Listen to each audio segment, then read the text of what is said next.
The odds favor Ali in this fight 6-5, if you can imagine. If ever there was a chance to make a score, you had to run to Las Vegas, which I did with my friend, and every time we could put together and put it all on Larry Holmes. Is that like taking the Saudi blood money, though, Lubie?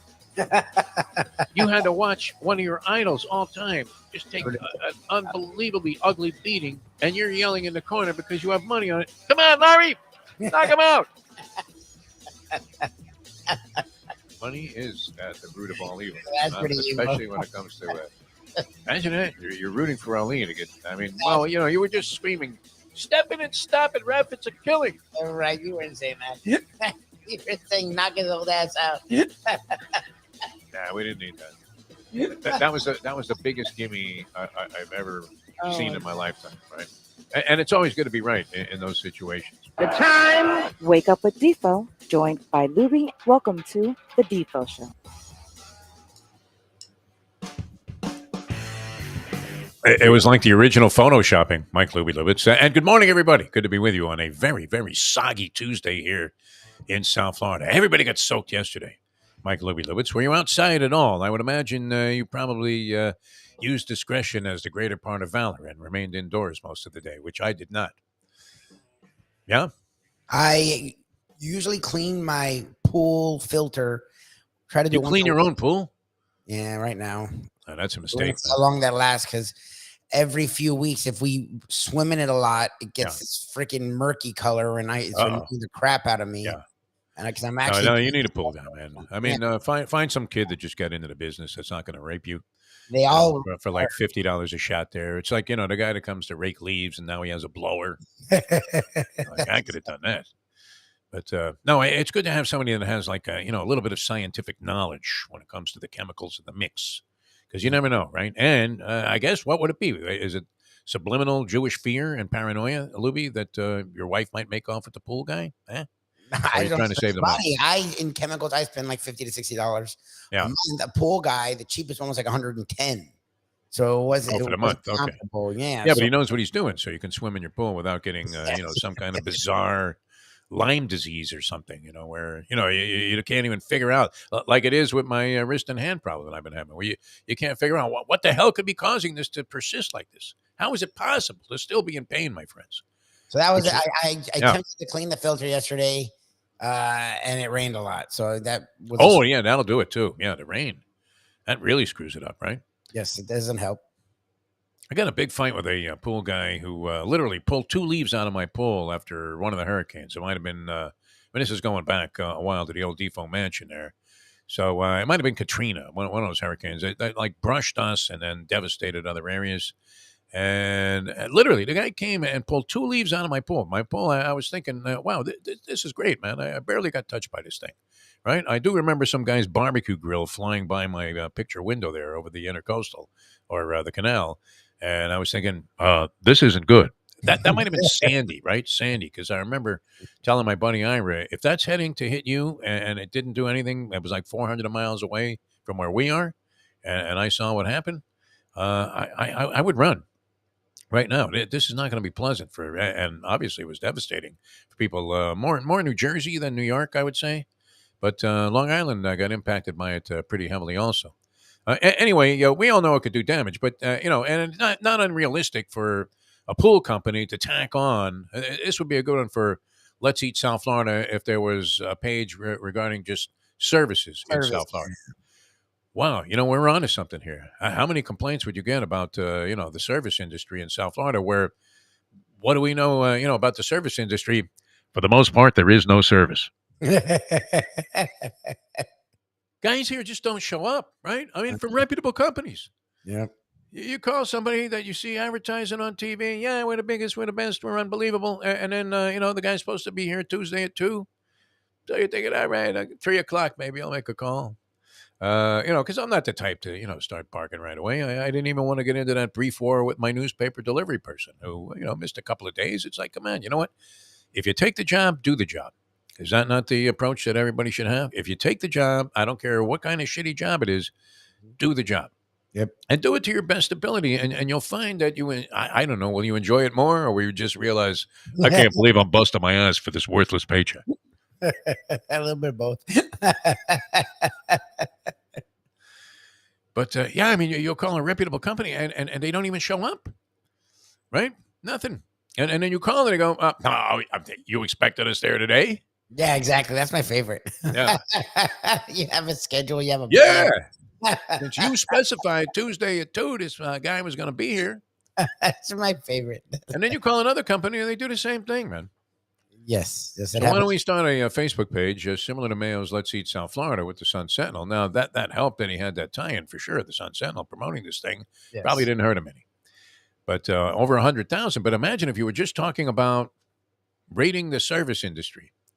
And that includes everything, right? Plumbing, air conditioning, automobile mechanics. Service. Think about this, Louie. We're onto something here. We may be able to bust loose from this situation that we're currently in, which that was part of my travels yesterday. Brand Star Entertainment. What do you know about this company? Anything? Brand Star Entertainment. Nothing. Now, under the umbrella, I believe I can make this public of Greenlight Ventures. Or, if they're not quite there yet, they're about to make this merger happen. And if they don't, then I'm sorry, Brand Star Entertainment, that I mentioned your name. No, I was there. Yeah, it's supposedly a very, very, I was outside the place because you'll find this interesting. I'm at the point now where I'm resorting to complete alchemy to try and figure out a solution to whatever it is that's ailing the old Defo right hand here. As it's like I feel like Brooks Koepka after he punched the back window of the car out a couple of years ago at the Masters, or attempted to. Completely useless. So my friend has been telling me forever, one of my buddies, Big Jack, who I play tennis with, and he has all kinds of remedies and maladies. I mean, he's got everything. Whatever it is, he has it. When COVID hit, he was the first to get it. He was playing while on a respirator. He will let nothing stop him. He doesn't allow any injuries to impede his daily desire to get out there and play tennis. Which, is that not admirable, Lubie? If you're going to be addicted to something, that's something that's good for you, right? Sure. It's a fun game. You're bonding with the people that you're playing with, even if you hate them. You still feel pretty good about, the fact that you're out there doing some exercise together. Now, mostly you're playing with friends, right? I mean, do you really play like recreational sports? Basketball, there were plenty of guys that you absolutely despised playing. And I guess that's true of any sport under any circumstances, and not where, even if you're friends, you really don't like playing against this particular guy.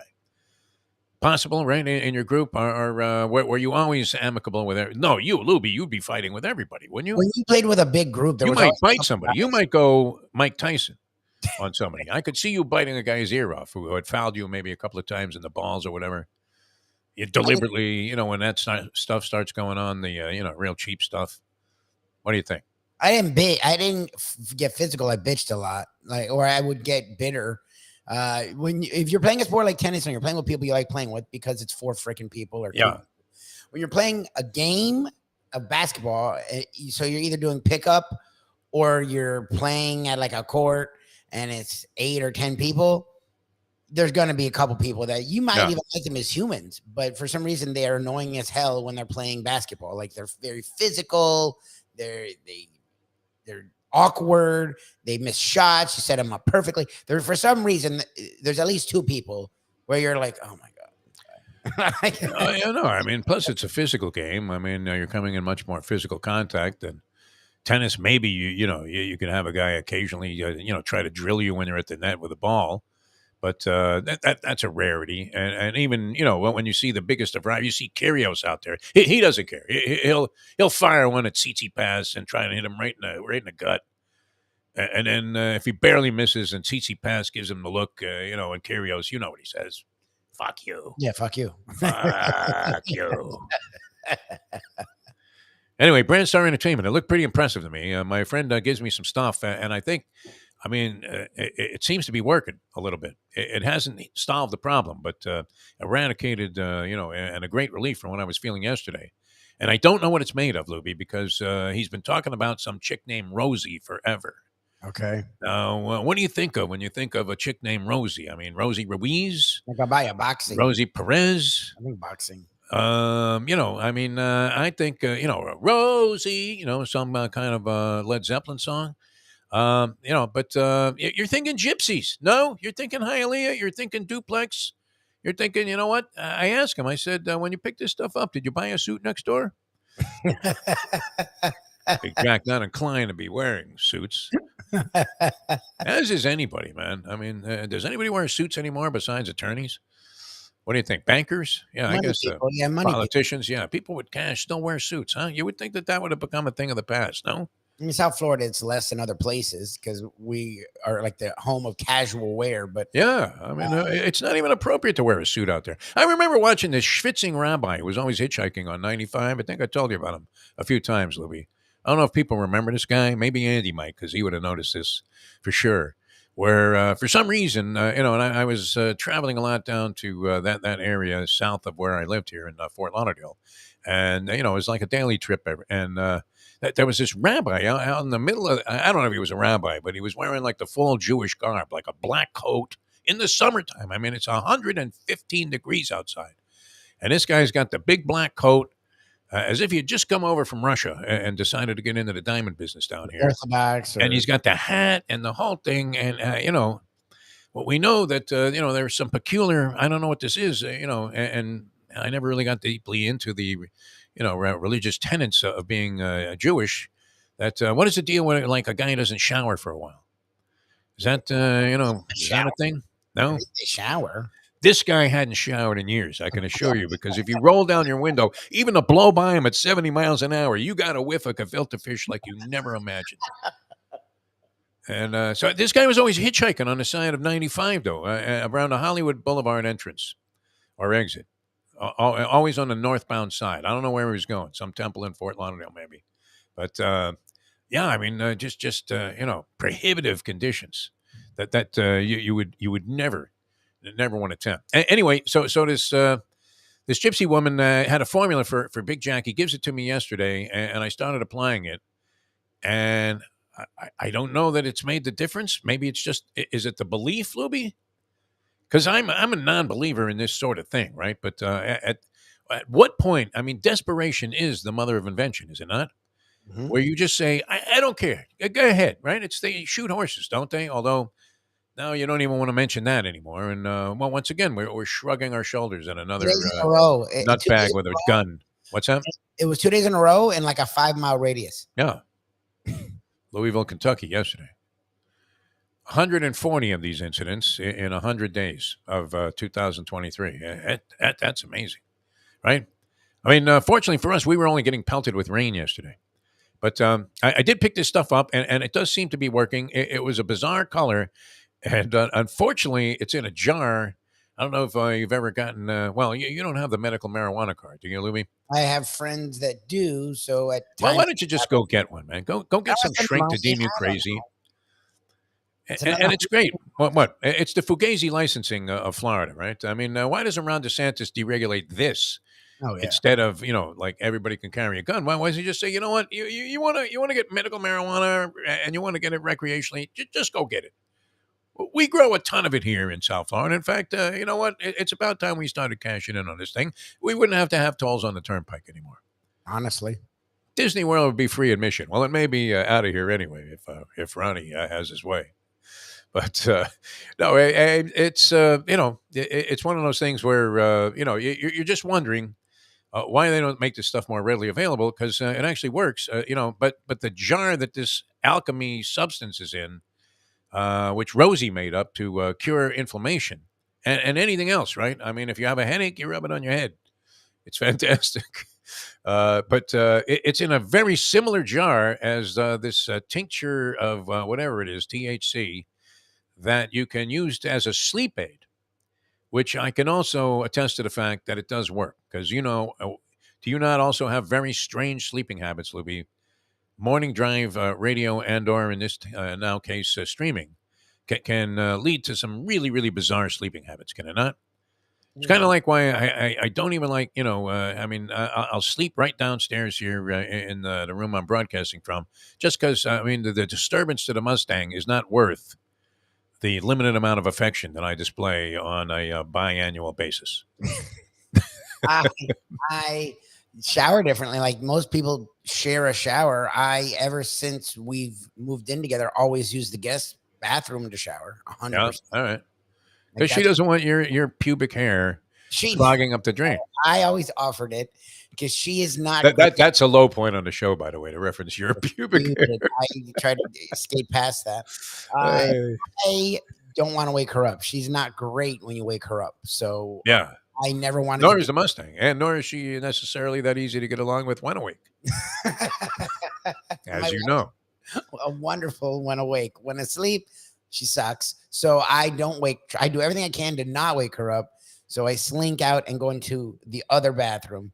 Other Yeah. than that, yes, and my sleeping habits are always. I'm a much lighter sleeper. I wake up at the first thing because I'm always scared I'm gonna miss the fucking alarm. Yeah, that's the thing. It's paranoia about not waking up and doing the one thing in this business that you don't want to do, Yep. which we were talking about earlier, and that is you have to show up by the Yes. time the show starts. You have to be. Yes, you have to. There are no excuses that are acceptable. I mean, you're either there or you're not. Yes. And if you're not there, the predominant, I mean, a no show, I don't know how many times could you get away with that? Just a complete no show if you were, working in a radio broadcast job or a television broadcast job. I would say zero, right? I think I did it twice where I was late because we had switched from nights to mornings and it took me a while to get used to that shit. I did it twice, but I felt horrible. And thank God we had a staff that between you and the people around that Yeah. we were close where they Oh, yeah. You didn't show up a couple of times. It was twice. Yeah. But I didn't just blow it off totally. I was there late, but I made Yeah. sure to let someone know, you and the other person, before we went on, so that I think I called you once or twice over the 12 years, and you were out cold somewhere. No? Yes. I was out. You called me about 10 minutes before on air, and I had just gotten up and I was running around like an asshole. And I was able to talk to the other Chris to get something on, so we didn't have dead air. And because of that, I didn't get in trouble because we had a tight knit group. But I only did it twice, and I was scared to death. And you can't go cancel culture, and not take into account, somebody's overall body of work, which, people knew you were dedicated to the job. So the last thing you wanted to do was sleep through the alarm or have it not go off. Or, and stuff happens, right? There's a short power outage. Your alarm doesn't go off. You got, I guess people do it with their cell phones now, but I mean, even that could be not functioning, right? All of a sudden you're getting directions to go to Carvel on your phone instead of your alarm. Well, turn left here in 30 feet. Drive through and ask for vanilla. Do they even order for you with the GPS devices now? If you're like going through a drive-through, well, have the chicken sandwich. You probably there's this Chat GPT thing that does everything for you. That probably would actually, yeah. The AI is crazy right now. All right. Anyway, the rain got me. I did enjoy meeting Jack there. It seems to be working a little bit. And Brandstar Entertainment, part of this Greenlight Ventures thing, apparently, and the future is bright, Louis. I just read that in my horoscope, and it said, you back off all of your paranoia. The future is bright. And I actually saw a building yesterday, which is good. So we know that this company is not just a post office box They have in a Iowa. website. They have a real website. It doesn't. No, they're big time, man. There's no question about it. So, this is a positive development, and there was some healing involved. And then, like a fool, I thought, well, geez, this rain has stopped. Why don't I go for my walk of life? But I did take the precaution of wearing a jacket that kind of deflects the rain, right? What would that be? Waterproof? Had a hood. Water resistant. Yeah, had a hood. I mean, it doesn't really matter. You're getting soaked anyway. But that's the thing with that is, even if you're not getting wet, you feel wet. Yeah. Well, and the shoes and socks is the detrimental part. If you're, still thinking, geez, I still have 2 miles to go. And the wind was wild yesterday. I mean, I saw the impact that it had over other parts of town. Where and what kind of schmuck drives through a lake anyway? We know that streets don't drain here. What's funny? Mike Mayo, he showed me a picture of like his street. He has a home in Hollywood, and it's one of those streets that literally, I mean, turns into Lake Mead. Well, maybe that's a bad example because Lake Mead is dry as a bone, man. At this point. What happened here? Isn't that interesting that they started finding bodies just, as the water level diminished?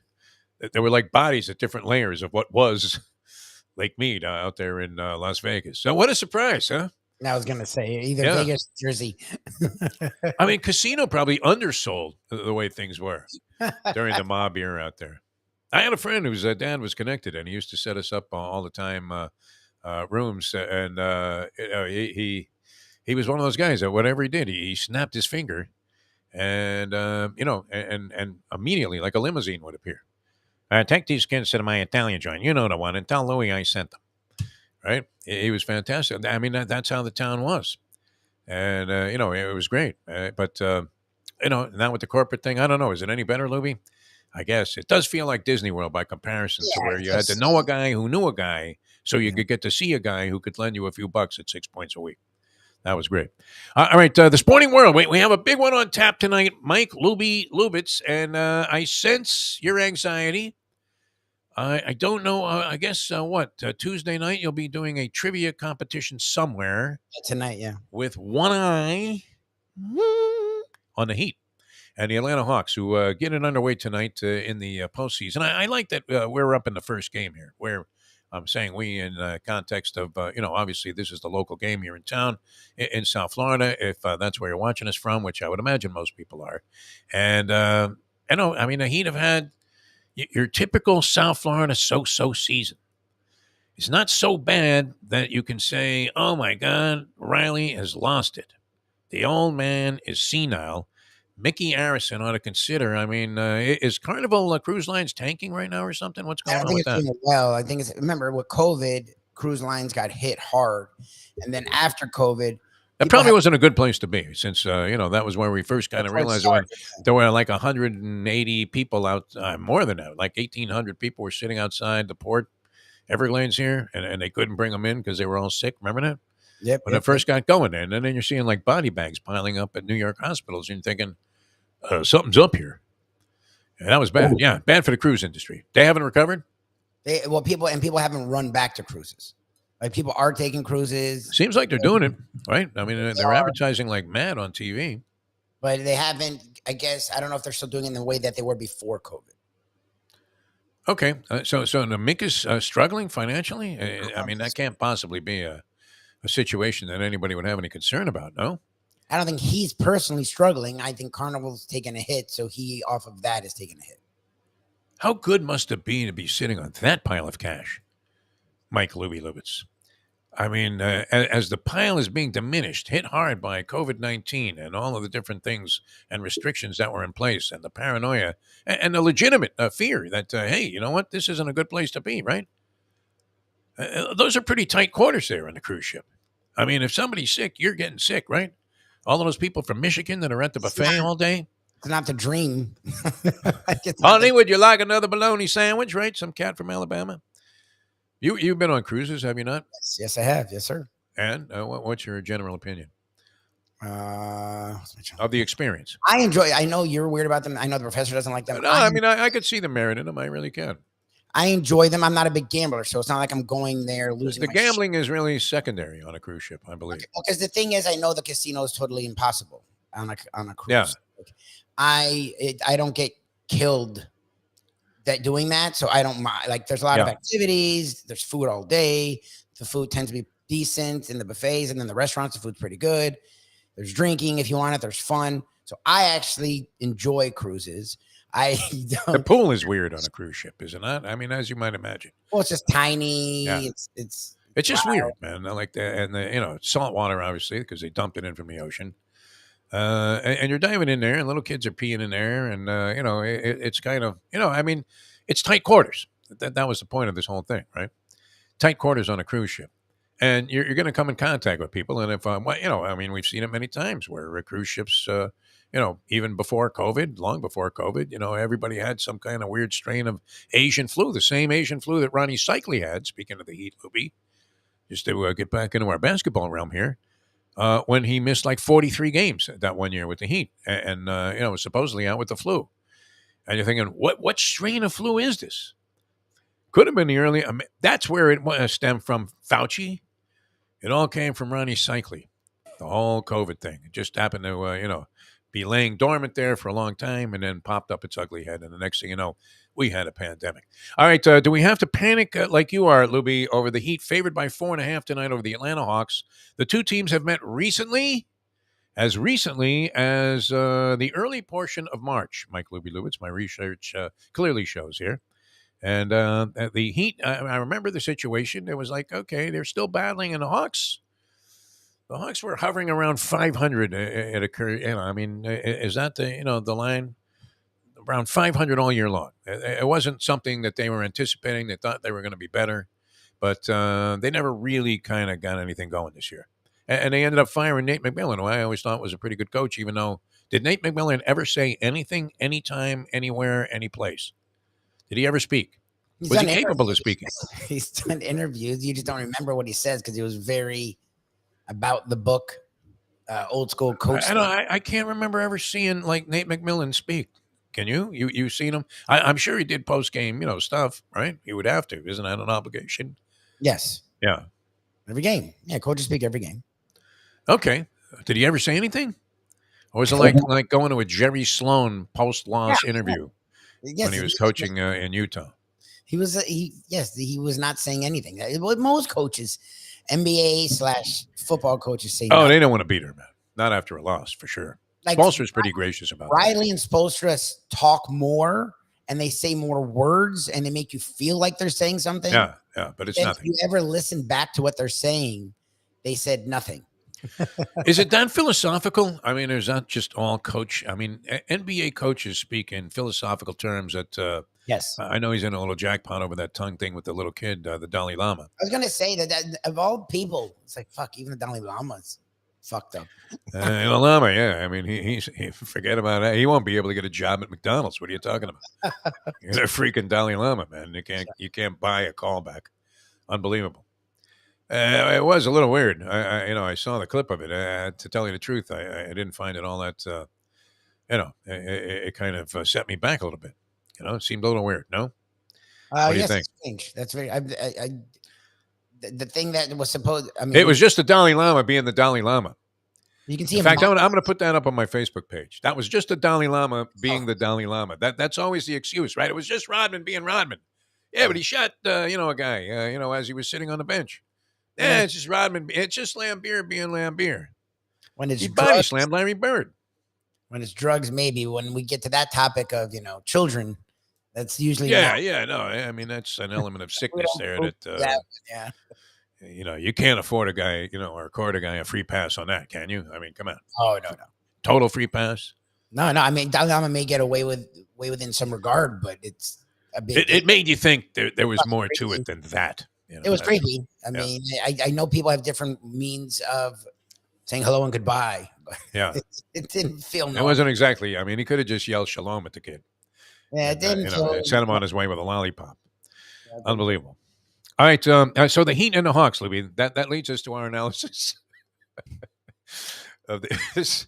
I love hardcore sports talk. You know that. Heat and the Hawks. All right. Now, Scoop Skolnick made a very interesting point yesterday, although I don't know how true it is. And I believe Scoop Skolnick to be an expert on this sort of stuff. And what he said made sense because I do recall this being an occurrence, although apparently it wasn't in the last game where the two teams met in what was supposedly a significant regular season game, unless you're the Dallas Mavericks. And so the Heat win that 130-128. In that game, Trae Young had 25 points. Which was it one of those 25-point Iverson games where he's like, 3 for 19 from the field, goes to the stripe, 12 times or whatever, somehow ends up, with a decent number of points. Or was it, a game where he actually was an efficient catalyst for what success Atlanta was having in that ball game? That I have no idea. I don't remember that at all, that particular game. I do remember when it occurred, I thought if ever, and here we were. I mean, I shouldn't criticize this guy that said take the over in the Florida-Toronto hockey game last night, which ended up 2-1 in overtime, and the over-under was 7 goals. So you were already with the cyanide cap, after the first intermission? I'm glad I didn't know about that game because that would have stressed me out. I've actually been trying to keep track of the Panthers. They're playing well. I'm looking forward to them in the playoffs if they can get there. So them being down 1-0 to the end of the game versus a team that is a good team in Toronto, but that they need to get a victory, or as Brett Tesler said, at least a point, would have really frustrated me. They did get the point, yeah. I'm glad you actually told me after the fact. Like, it was disheartening to not win, but it's better than me watching it live. Well, and it's interesting because if you look at the fragile nature, and we always talk about this is true of life, which is why sports is such a great a kind of reflecting pool of what really goes on out there. I mean, and I was thinking about this. I mean, the odds of my grandchildren being in existence. We've talked about this. It's a little too deep, for the sports show that we're trying to conduct here, because I don't know that there's an answer to it. But I mean, look at the oddball quirks of fate that had to occur through the family tree, the chance meetings. I mean, the impossible situations to account for it to produce what was there in life, which was my two grandkids, right? I mean, the odds. Jesse's mother was there, and the odds of us meeting were 0.00. Same thing with my parents. We've talked about this, and it's just peculiar sets of circumstances somehow that occur in life, and yet in sports the same things kind of happen, right? Where in this game you're thinking. Yeah, sure. I mean, the Heat, they sort of settled in for that 7th spot, and they know they're going to beat Atlanta at home. And then they get a week off, and it's much more favorable for them. It's not as much of a disaster if you win that game tonight as people paint it out to be, correct? Where, it's always labeled the dreaded play-in game. Well, it's just playing extra games and still not being in the playoffs. And there's a chance you get blown out, right? I mean, there's a chance you lose. And lose. Yeah. I definitely wouldn't want to play the Raptors or the Bulls. Those teams the Heat play horrible against. Like Yes. the Hawks are the better team, quote unquote, but not for the Heat. Like they're not better for the Heat.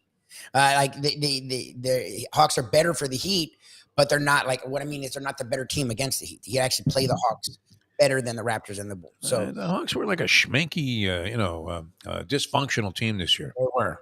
And that's the thing. That's why it worked out. At least the Heat play them at home, as opposed to if they lose, it's bad. It's dreaded. You don't want to play extra games. Like you don't want or to just get. Oh yeah, of course. I mean, look, it would be a lot easier to be sitting chilly all week long, knowing that you were making your game plan to face the Boston Celtics. If they didn't revise the playoff system, that's what the Heat would be facing. There would be no problem being the number 7 seed. It wouldn't have been an issue all season long.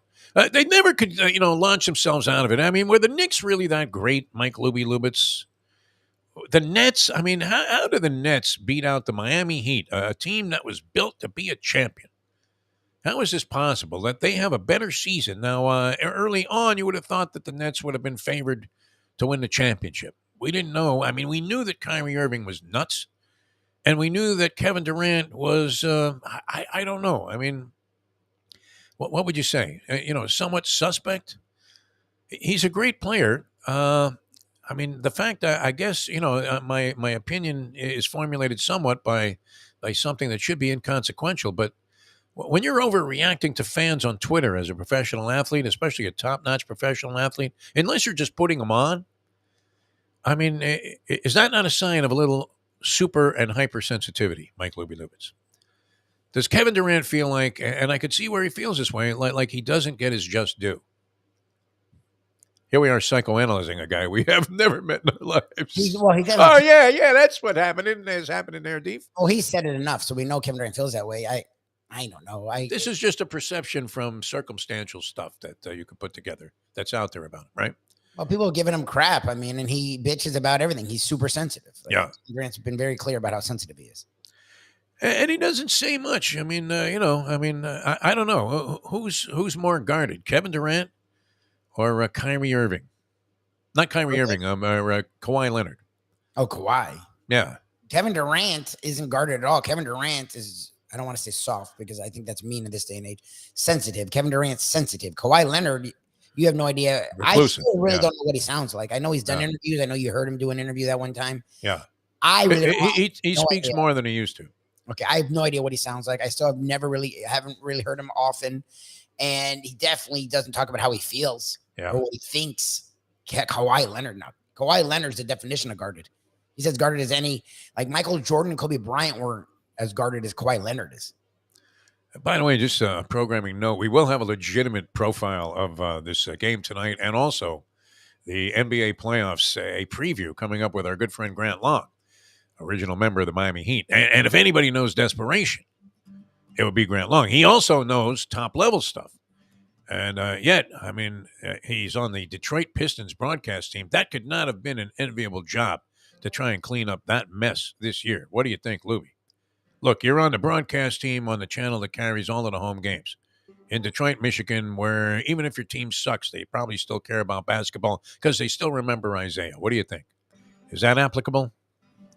No, that's one of those fan bases. We got into fan bases, and I don't want to fight Brian and I are on. Joe Dumars was the fifth most popular It's one of player the on strong that team. fan bases where, unlike here, if we're bad, look, I don't think they sell out Pistons games. They've been bad for a long time now, but I think they still get some support because that's one of those really strong sports towns where they've been sports fans. What if they get Zemby? Years.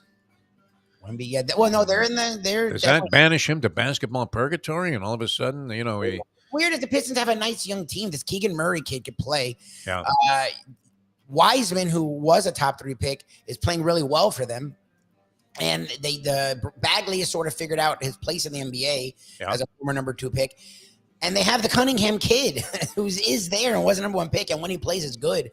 They have the makings of what happened to that guy? I mean, what was his injury that kept him out all season? We need to talk. And we'll have to ask Grant then. Yeah. Have to ask Grant because I know I don't know. I never hear his name.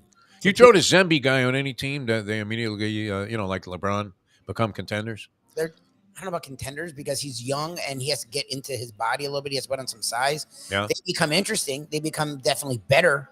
He's a guy that can score and defend. Like he can do both.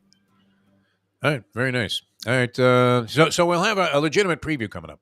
Yes. The big question is to summarize all of this. We've been all over the place as usual, but I think even more so today, more bizarre than ever. If you had to do it, I mean, you can't say this anymore, but I mean, if forced into a decision, let's put it that way, and you had to answer one way or the other, would you lay 4.5 points with the Miami Heat tonight with confidence against the Atlanta Hawks, or would you be inclined to immediately say, "Hey, Lou, give me the points"? No, I said, give me the points. And put a couple of sticks on that. If I'm forced, then I'm taking it because I think the Heat will win. And when you get down to free throws at the end of a game, you can push a 2-3 point game out to 5 or 6. And usually the team that is leading will get those extra points, not the team losing. So I would give the Heat those 4.5. Like I would take them, but I'm not confident. I don't know why I feel like the Hawks are going to suck tonight. I just do. That the Heat, but as we've said, they're so suspect. You just don't know what's happening. How is it possible? It's almost inconceivable. And have we ever seen teams do this before, where their biggest strength one season became their biggest weakness the next? Is that not one of the weirdest flip flops? I mean, talk about flip or flop, right? Do we sell this joint or what? I mean, their 3-point shooting was outstanding, carried them to within like one miss. Oddly, ironically, a 3-pointer that maybe people would say, well, it was ill-advised because it missed. But, you had Jimmy Butler. I mean, it was within an eyelash. It was the same thing like with the Nets with Durant, right? Where his toes on the line on a 3-point shot. Otherwise, they move on in the playoffs. Yep. Crazy shit happens. I mean, which is why, the tanking thing is just so abysmal. Because, it's the old Tug McGraw thing. You got to believe, do you not? If the Heat are prevailing tonight over the Atlanta Hawks, which we're just assuming, right? I mean, is this one of the dumbest assumptions we've ever made, Lubie? Okay. Well, you're at least, with trepidation about it. I think they annihilate the Atlanta I hope Hawks. you're right. They'd be fine with me. I'd love to see a nice, easy win. Know they're in the playoffs. They have a bunch of days off to take the Celtics on. Jimmy, Kyle Lowry, all these older guys can get some rest. And this is based on nothing, though, my opinion. I mean, it's not like I haven't watched enough Heat basketball to know what they're all about. But I just the Hawks are, as I said, I mean, the only family more dysfunctional than the Hawks through most of the season was the Mayweathers. No, Uncle Floyd is acting crazy again. Okay. And where's money? Oh, he's in jail. Okay, great. I mean, no, very dysfunctional. To the point now where supposedly this was out there. I don't know if it's true. I mean, Lubie, do you know what to believe anymore when you read something, especially in the age of the internet? But supposedly the other players on the team despise Trae Young. They think he's an asshole. Yeah, well, that's the thing is he's not only doesn't play any defense, he's not a leader. Like the rest of the team But he doesn't. looks like he's leading out there, does he not? Does he not look like the guy? I mean, and they put the ball in his hands. And I think if you have that guy on your team, you don't have any choice because otherwise he would be, reduced to being relatively useless. Would you not? He has to have the yeah. I mean, well, he's a guy that can shoot from anywhere, so he could probably play off the ball. He's Ricky Rubio if you don't have him having the ball all the time. He's good with the ball in his hands, but he also is a guy that can shoot off the like. You could probably have a facilitator get him the ball too. Like he's In not, segments, he looks great. he's just Brief segments. he's just a head case, and he doesn't play defense. Same in college, right? I mean, in segments of games, you're going, "Wow, man, look at that kid with the funny hair," right? Funny. And in another segments, you're going, "Ricardo," because he looks like Ricky Rubio. I mean, a guy that you thought was going to be just brilliant based on all accounts, who was all right, but I mean, is he that far ahead of Matthew Dellavedova? Well, Ricky Rubio couldn't shoot. That was his problem. And he got better as he got older. Like Trey can shoot. Trey is like mini Steph. Like he can shoot from anywhere on the floor. He shoots a pretty high percentage most of the time. I think this year's shooting percentage is down, but he shoots a decent shooting percentage. And he has a lot of assists this year. He does. And he does assist. He does assist. He just doesn't play any defense, and that's all effort. So, like as a team, like Steph Curry's not great defensively, but at least tries. So, like guys like Klay Thompson and Draymond Green, who defense is a calling card for them, can say, okay, good. Our captain, our leader guy is trying. Kevin Durant isn't. Kevin Durant plays some D or tries to, yeah. Isn't what LeBron was at his best or Jordan or Kobe, but Kevin Durant is solid. Kevin Durant's a lot better defensively than people give him credit. Trey Young, much like Luka, and that's my problem with Luka, plays no defense. It's like Luka, he's not even on that side of the court. It's a sieve. And look, his teammates like him because Luka's at least fun and he's a leader. Yeah. Trey Young's he's a good enough offensive player in terms of efficiency, especially. Yeah, he's more efficient than Trey Young. Yeah. Trey Young's not efficient. Trey Young will just jack up shots. He's a wild card, yeah. Stupid. You're like, what the hell was that shot? He used to play with a guy that we called Musclehead Jeff. He was an early advocate of steroid use, and he was a good basketball player, but chucker. And, he would make a few, but, it would just be – it was so annoying to run all the way down the court there and have this guy pull up, not even from three-point range, but from like 30 feet. I hate that. And fire one and brick it off the front rim. And then, the ball's going back the other way, and you're basically running gassers for nothing. And after a while, when you would have a tendency to just kind of go into a shell if that happens. I mean, we see it with wide receivers, all kinds of, different aspects of play. I don't know if you see it so much in hockey because it's such a mad scramble. But, imagine if they never fed Ovechkin over there. And, they had some hotshot that was just like Victor Kozlov that was just circling around, like Peggy Fleming with the puck. And you're thinking, yeah, that looks great, but do something, eh? Shoot the puck. All right, with that, we're going to bring on Grant Long here in just a minute. Hialeah Park, great place to go. We always talk about the people there.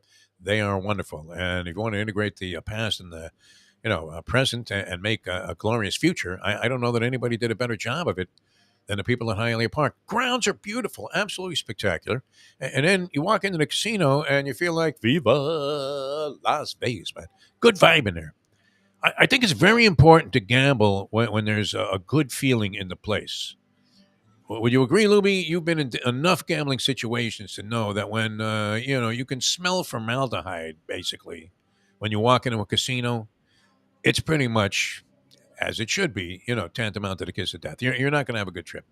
But if the vibe is good and you feel like, wow, man, I can get into a winning groove here, that's how you feel at Hialeah Park. And that's one of the unique things about their casino, and their rewards program makes you feel even better about it. So get a player's card when you come in, and or just log on online to hialeahpark.com. See all the great things that they have going at all different times. Also, a great place to cater a party or host a party because they do a dynamite job. Lubie, look, I have to admit, pretty much every time I've been to a Hialeah thing and they had like a buffet out there for that Larry Little dinner, second plate almost automatic, right? Second plate is happening. No, for sure. I mean, you're going back, man. Yeah. I mean, did you try the chicken fricassee? Yeah, I did. Well, go back and get some more. It's really great. They do a dynamite job there. They've always had great food. It's one of the best. I think the restaurant and the Turf Club of all, and there were a lot of good parimutuel places that had restaurants that were very, very good. Mike Mayo should do a survey on this on the lunchbox one day because you could eat it like the dog track and take a first time starter out there, and she would be impressed that you took her to a nice restaurant. And then on top of that, if it didn't offend her sensibilities about dog racing, which I could see where it easily could, she would get excited about the thing. It was almost like you were out on that date, with Matt Damon in Good Will Hunting, right? When he was with Minnie Driver. Remember where they were at the dog track? And smoke in the air there and everything. But the restaurant was very elegant, and that's kind of how all these places were. The restaurants in Hialeah were always the best, and they remain that way today. Of all the casino places that you could go in town, I mean, just absolutely fantastic what they do there. Beautiful Hialeah Park. Check it out for yourself, and you're going to have a great time. All right, we're coming back with Grant Long, an original member of the Miami Heat. Your Miami Heat. Oh, I think they're going to win in a runaway tonight. I hope you're right. Should I guarantee a victory right here in the show, Libby? I mean, why not? I'm in the mood. If they don't win. All right, we'll bring you Grant Long, regardless of what you think about that opinion, in a moment. Now that. The time. It's 7:48. Folks, Tony Segreto here. Let me ask you a question. What do you look for when you go out to eat? Good food, obviously. Friendly atmosphere, not too loud, but good energy, reasonable prices, and a place where you feel comfortable.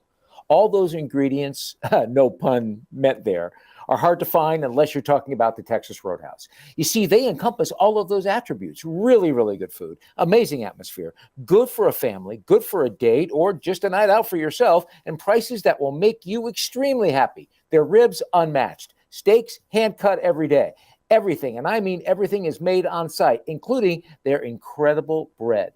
It's the one day, folks, that you can forget about low-carb diets. Trust me when I tell you, Texas Roadhouse, your restaurant, your destination when you say, where should we go and eat tonight? From the newly renovated sports bar to the beautiful bayside views captured at the Tiki Bar, Jimmy Johnson's Big Chill has it all. Located at mile marker 104, the Big Chill also offers waterfront dining while experiencing breathtaking sunset views of the Florida Keys. It's simply the hottest spot in the Keys to cool off. That's Jimmy Johnson's Big Chill at mile marker 104 in Key Largo. For more information, call today at 305-453-9066. Grant Long joins us here on the show. All right, in your days at Romulus, if a guy was chucking him from 40, would he get beat up after school? I mean, this is Michigan basketball now, Detroit basketball. Yeah, I don't think you'd have to wait till after school.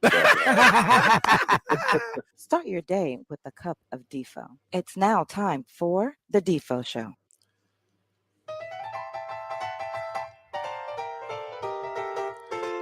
All right, welcome back to the show. Jeff DeForest, Mike Lubie Lubitz. And you know what? When you think about it, Lubie, as we introduce one of our favorite people to talk baskets with, or anything for that matter, and an original member of the Miami Heat, he was nearly in the league as long as Udonis Haslem. Honestly. Who for the last 10 years, I don't think averaged more than 20 minutes a season. So, quite a distinction here. We welcome to the show our good friend. And as we said, was out there with Ronnie Cycli and the old Bermuda Triangle offense with the Miami Heat. Grant Long joins us here on the program. Grant, how are you, my friend? I'm doing well, guys. How are you? Good morning. Good morning. Well, we're good. I mean, Lubie, you know how Lubie is. I mean, he's like an old Jewish man. Just, absolutely paranoid that the Heat are going down tonight to, the kid with the funny hair, Trae Young, and the Atlanta Hawks. And I'm thinking, I think they'll handle their business here tonight fairly easily because the Hawks seemed like they were as dysfunctional a family as the Mayweathers. That's what we've perceived. And, and Trae Young fell into that category. I guess if the guy, if he's just going to do that, then the rest of the guys are going to go maybe into a shell. What do you see there? And also, it's odd. I don't know if this was some kind of MAGA movement thing that the rumor is out there now that the Hawks are happily, opening, discussions about trades for Trae Young just before they're going to play a play-in game. What do you think? I mean, are the Hawks enough of a mess for us to be confident with the Miami Heat tonight? Well, I think they're enough of a mess, but I also think, let's just face it, guys, the Heat are a far more superior team. And not to say that the Hawks aren't well coached because they have a fine new coach in Quinn Snyder. So they've got a good coach. But they've been at this thing for a while now. They have a pretty well-oiled machine. They're ready for playoff basketball. If nobody's ready, Jimmy Butler and Eric Spoelstra are ready. And that's pretty much what they need. I can guarantee you Pat Riley has already entrusted the team. So they are in playoff mode. And I see the Atlanta Hawks being no deterrent on the road to success for the Miami Heat. And as you mentioned, the Hawks, they're sort of in shambles. Trae Young had all of a sudden he was Atlanta's bright sun for the first few years. Now with the firing of their coach mid-season, Nate McMillan has said that he was behind all of that. He's become the villain, the Darth Vader. Yeah. All of a sudden, and pitching guys, there's even trade rumors about this guy. So, this can't be a good time for the Hawks to be playing the Miami Heat, unless you're a Miami Heat fan like we are. I don't know what you've heard. I mean, you're obviously talking with these young guys that are in the league right now in your job there with the Pistons. And by the way, how did you get through this season, Grant? I mean, it couldn't have been easy to say, hey, you know what, join us for a bobblehead night on Saturday. As you were signing off on the postgame show. After like losing 22 straight games or whatever that was. Imagine trying to serve that dinner up the same salad single night, and you're trying to tell somebody, hey, it's not the chicken salad from yesterday. It's brand new today. It's the same thing, but we had to serve it up in a different way, man. But here's the bright side of that. The Pistons were 12th in attendance this year, and even though we had the worst record in the league, they were 12th in attendance. So the support was there, and for whatever reason, the players on the floor is what the support of the fans came to see. So we were very appreciative of that. That they, even though the record indicated they were not worth watching, people came to watch them play. So from that regard, it was a pretty good season. Just a quick aside on that before we get back into this Heat Hawks game and the rest of the playoffs. But what's up with Cade Cunningham? I mean, what is his injury? He's got he elected not to have surgery, I believe, and in electing not to have surgery, that took a longer road to recover.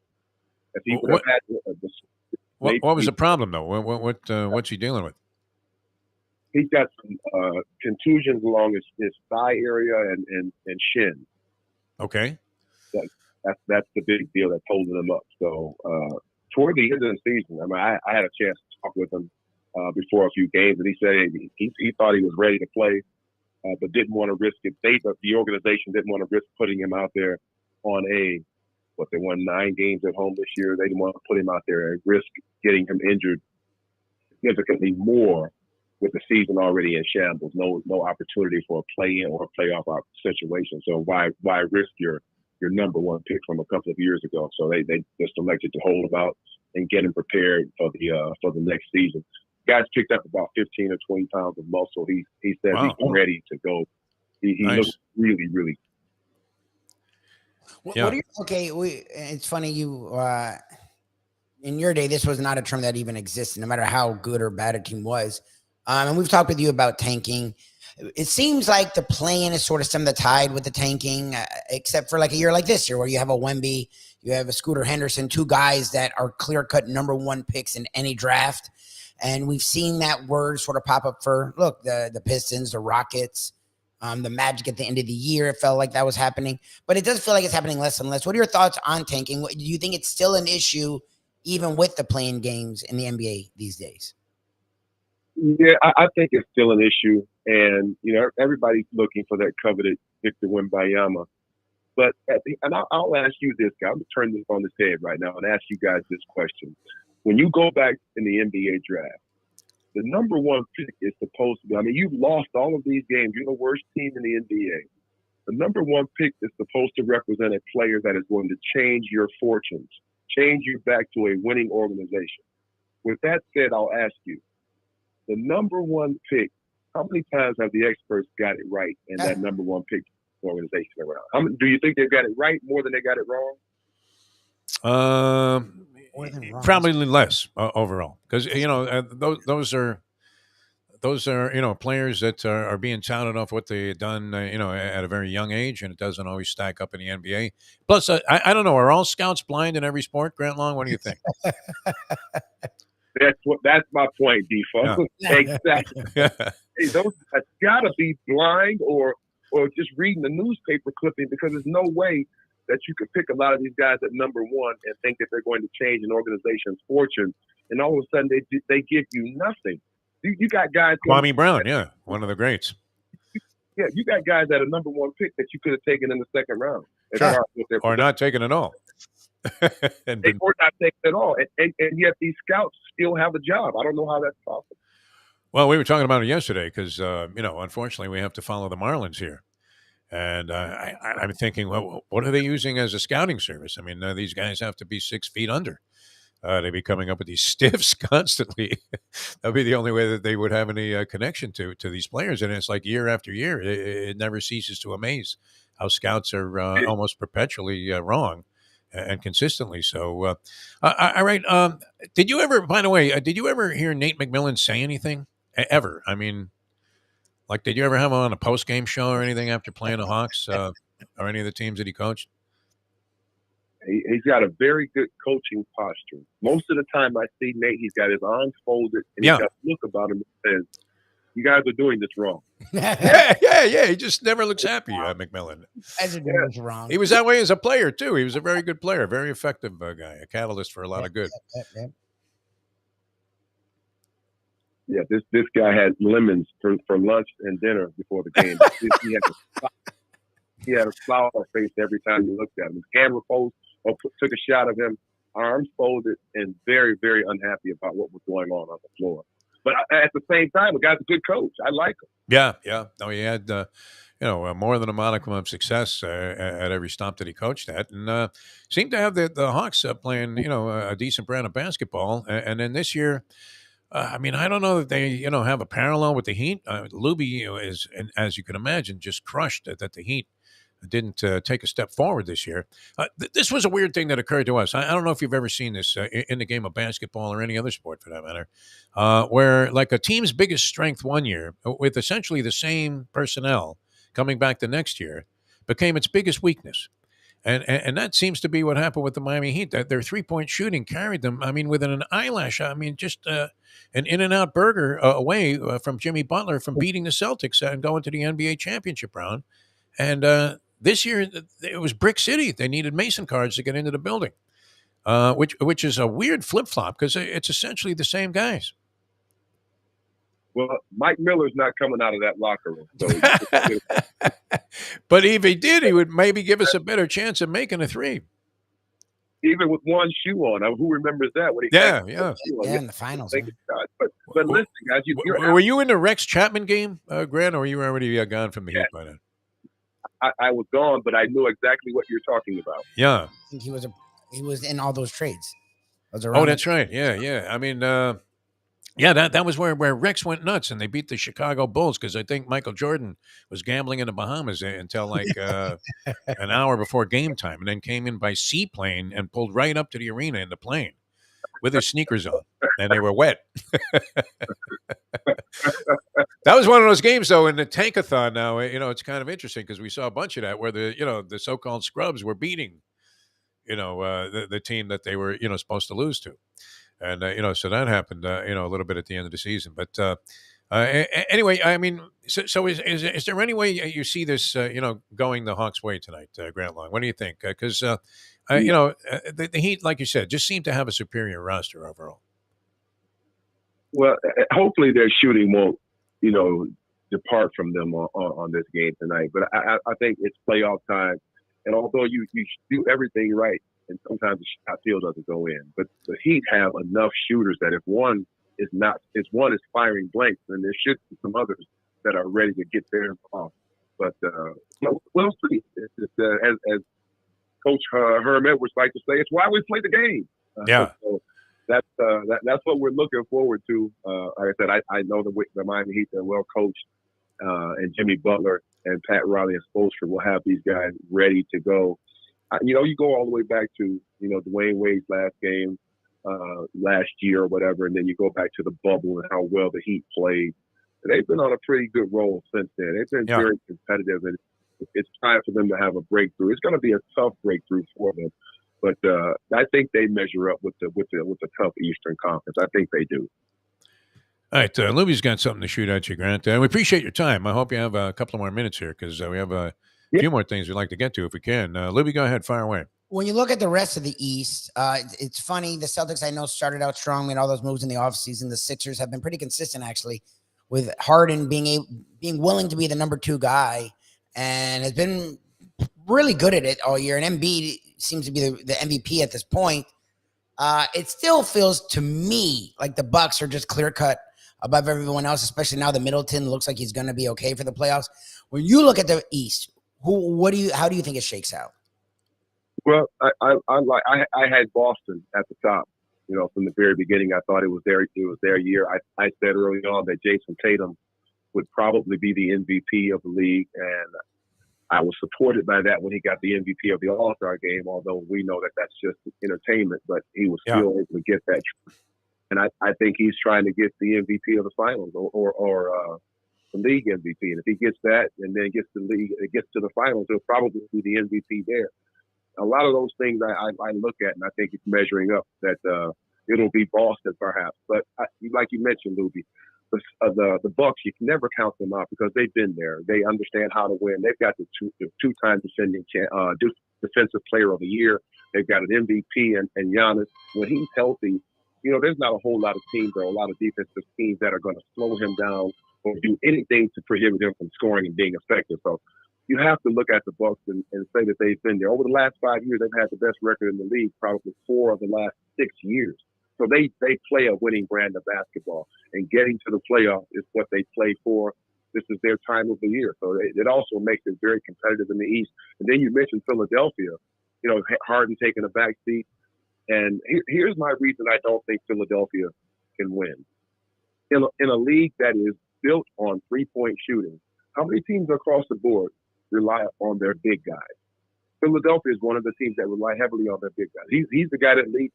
No other team out, and you look at Denver with the Joker.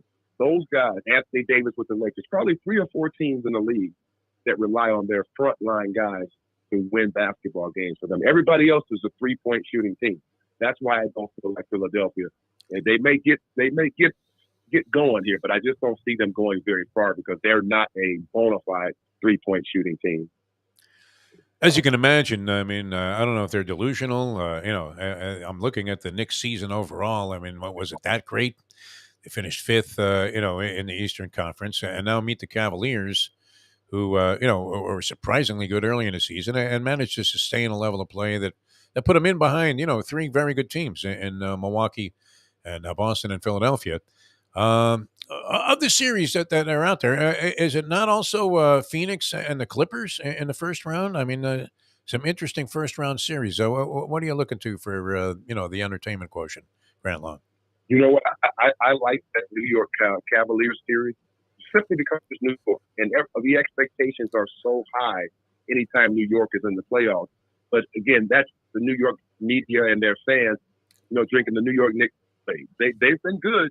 But the Cavaliers should you know, easily handle this team. Oh, yeah? Wow. Okay. Donovan Mitchell mid-season, and he's a guy that I feel like he's going to go for big numbers. He's trying to make a name for himself out of Utah, and what better place to make a name for yourself than New York Garden? I think he's going to go for big numbers. Remember, I said it. This guy's going to go for big numbers in the Garden. Every player wants to have a signature game, particularly in New York in the Garden. I think he's going to be one of those players who will have a big game there. And ultimately, I think they'll win the series. I don't think it's going to be as competitive as everyone says. And I like Tom Thibodeau. I like everything about him, his work ethic, his discipline defensively and offensively. But I just don't think talent-wise they measure up with the guys like Donovan Mitchell and Evan Mobley, who's been sensational all season long. And then Winston Garland, Darius Garland, I should say, rather. Their backcourt is just so good, and I think it's better than New York. Then you go out west, as you mentioned, the Clippers playing the Phoenix Suns. Wow. Kevin Durant, one of the efficient NBA players the league has ever seen. Yeah. And he is ready to prove himself because everybody is saying, hey, this guy's not won a game or won a series or a championship as a leader of anybody's team. So he wants to prove that he can be that guy. And I think this is the year that he tries to prove it. Now, whether they get to the mountaintop, I don't know, but he certainly has what it's going to take to get there. But he's got some teams in his way right now. The Clippers might be one of those. But Paul George is out, so that might be the feather in the cap for the Clippers that gives them the opportunity to get through this series. Yeah, I mean, and the Suns have our guy Devin Booker, who, speaking of expert scouting, Lubie was screaming that he was so happy that we got Justice Winslow with the Miami Heat with the number 10 pick. While my other partner on the show, or a guy who was working with us on the show, and I were yelling at Lubie the entire time, Devin Booker, the kid's got talent. We could see it. And he was like the 7th Kentucky player. How did Calipari not win a championship that year? That's almost impossible. I mean, holy Dean Smith. I mean, how do you not win with that? Hey, what did you think about this real quickly? Because, you were here in South Florida, and I would imagine, I'm thinking 88, 89 Heat season, had the University of Miami even brought back basketball? It was around the time that they were, either just starting their basketball program up again or, I guess they had it for a couple of years. And nobody knew how to locate FAU with a GPS device. What did you think about South Florida college basketball teams, which, Grant, from being here, nobody gave a flying one about college basketball unless it was them guiders. Could you ever have foreseen a circumstance where 2 South Florida college basketball teams would be in the Final Four? Hey, man, who knew? Because obviously we all know, being and having a relationship in South Florida, that it's all about the Canes in South Florida. It's football. Yeah. It's not about that. It's football. And so you're checking it twice to make sure that did they put a font up there that says it's supposed to be football, but it's got a basketball font up there. So everybody was shocked. But I'll say this, Coach Jim Larinaga in 1988 and 1987 coached in my conference, the Mid-American Conference. I played against his team very well, and he's a very, very, very good coach. Great. I'm not surprised at the success that he's having. As a matter of fact, I spoke with him over the phone a couple of weeks ago, and he is an outstanding individual, man. If you ever get a chance to talk with him, you'll be better for it when you leave out of that space. He's a very good individual, and I'm happy for the success that he's having. You'll find this surprising, but for some reason he digs talking to us, so he always comes on the show.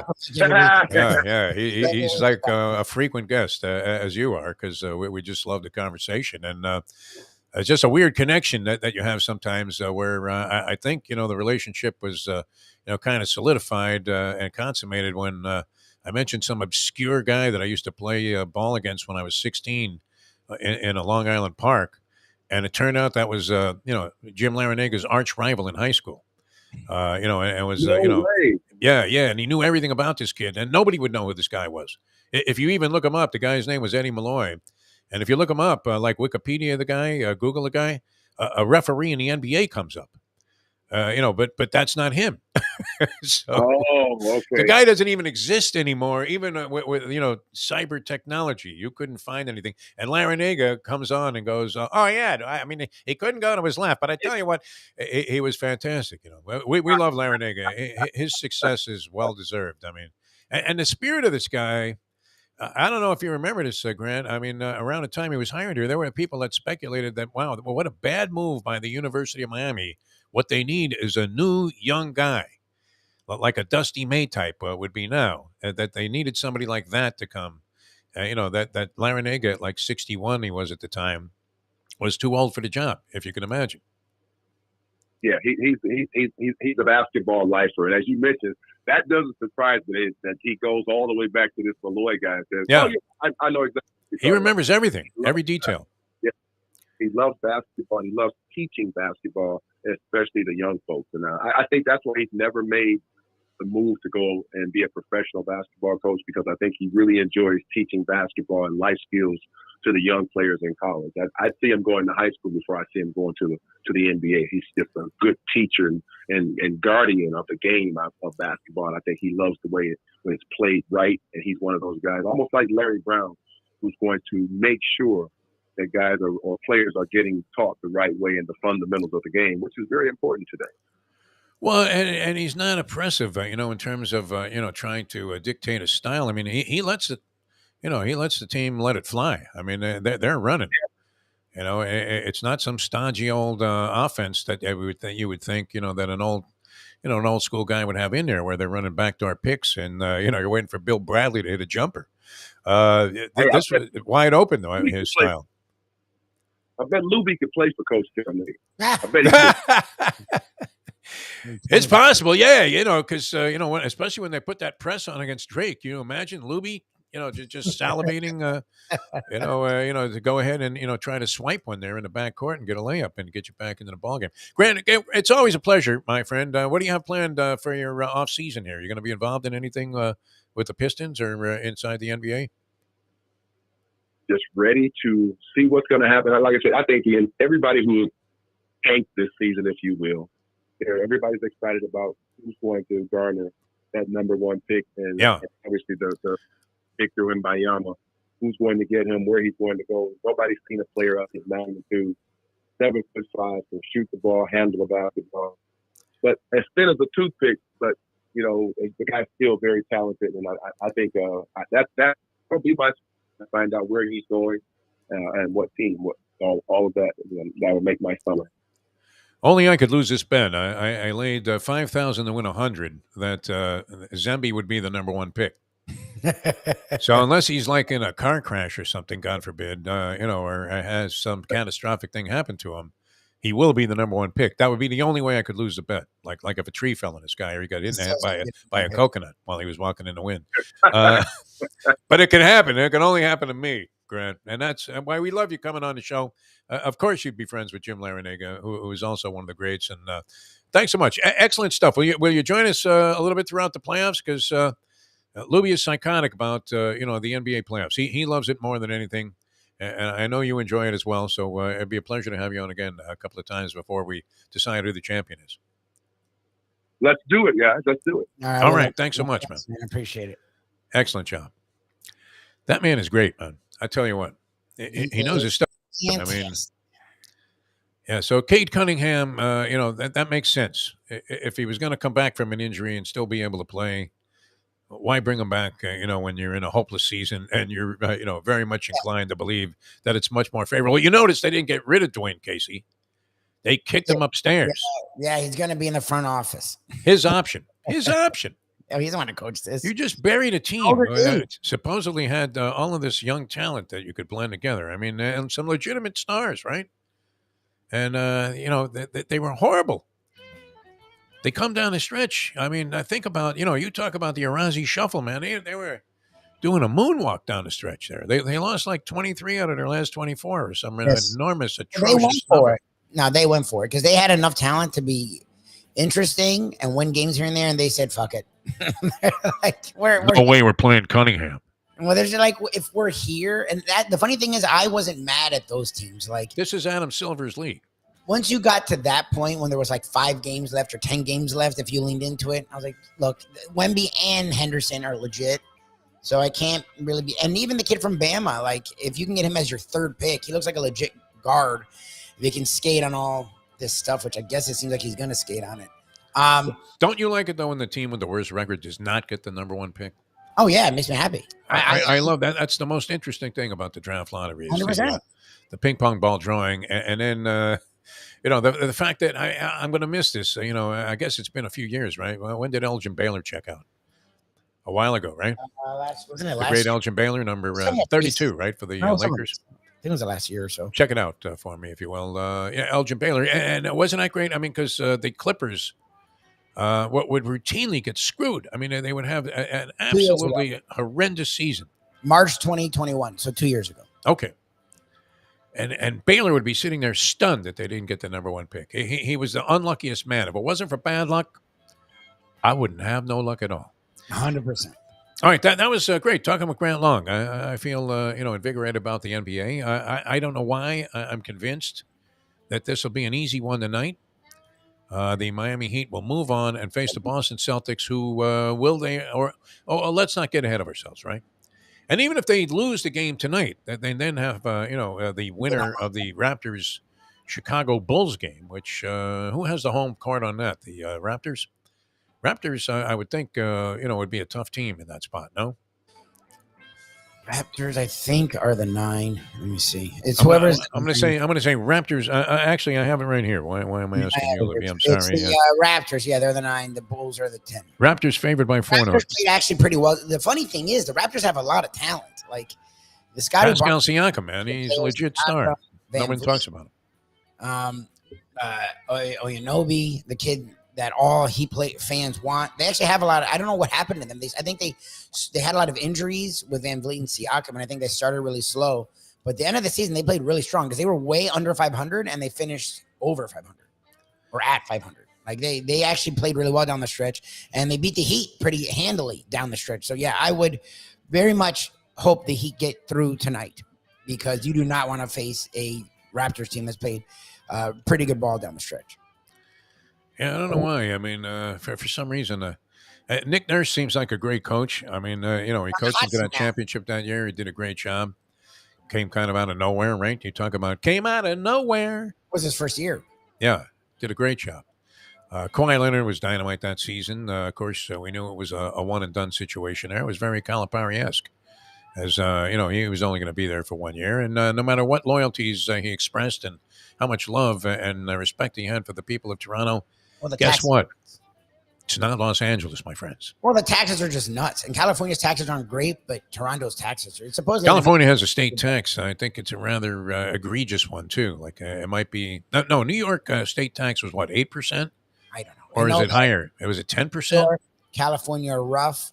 But I know Toronto, Canada in and of itself, alone Toronto is like fucking insane. Like, we talked about that before. My very first paycheck from Harry M. Stevens, I think, was supposed to be for $11.15. So this is in 1964. I had worked a Jet game, and I don't remember who they played, but I didn't really know what I was doing. I mean, I was new to the job. There obviously is some benefit to experience, even in a job that seems as simple as selling souvenirs in the stands.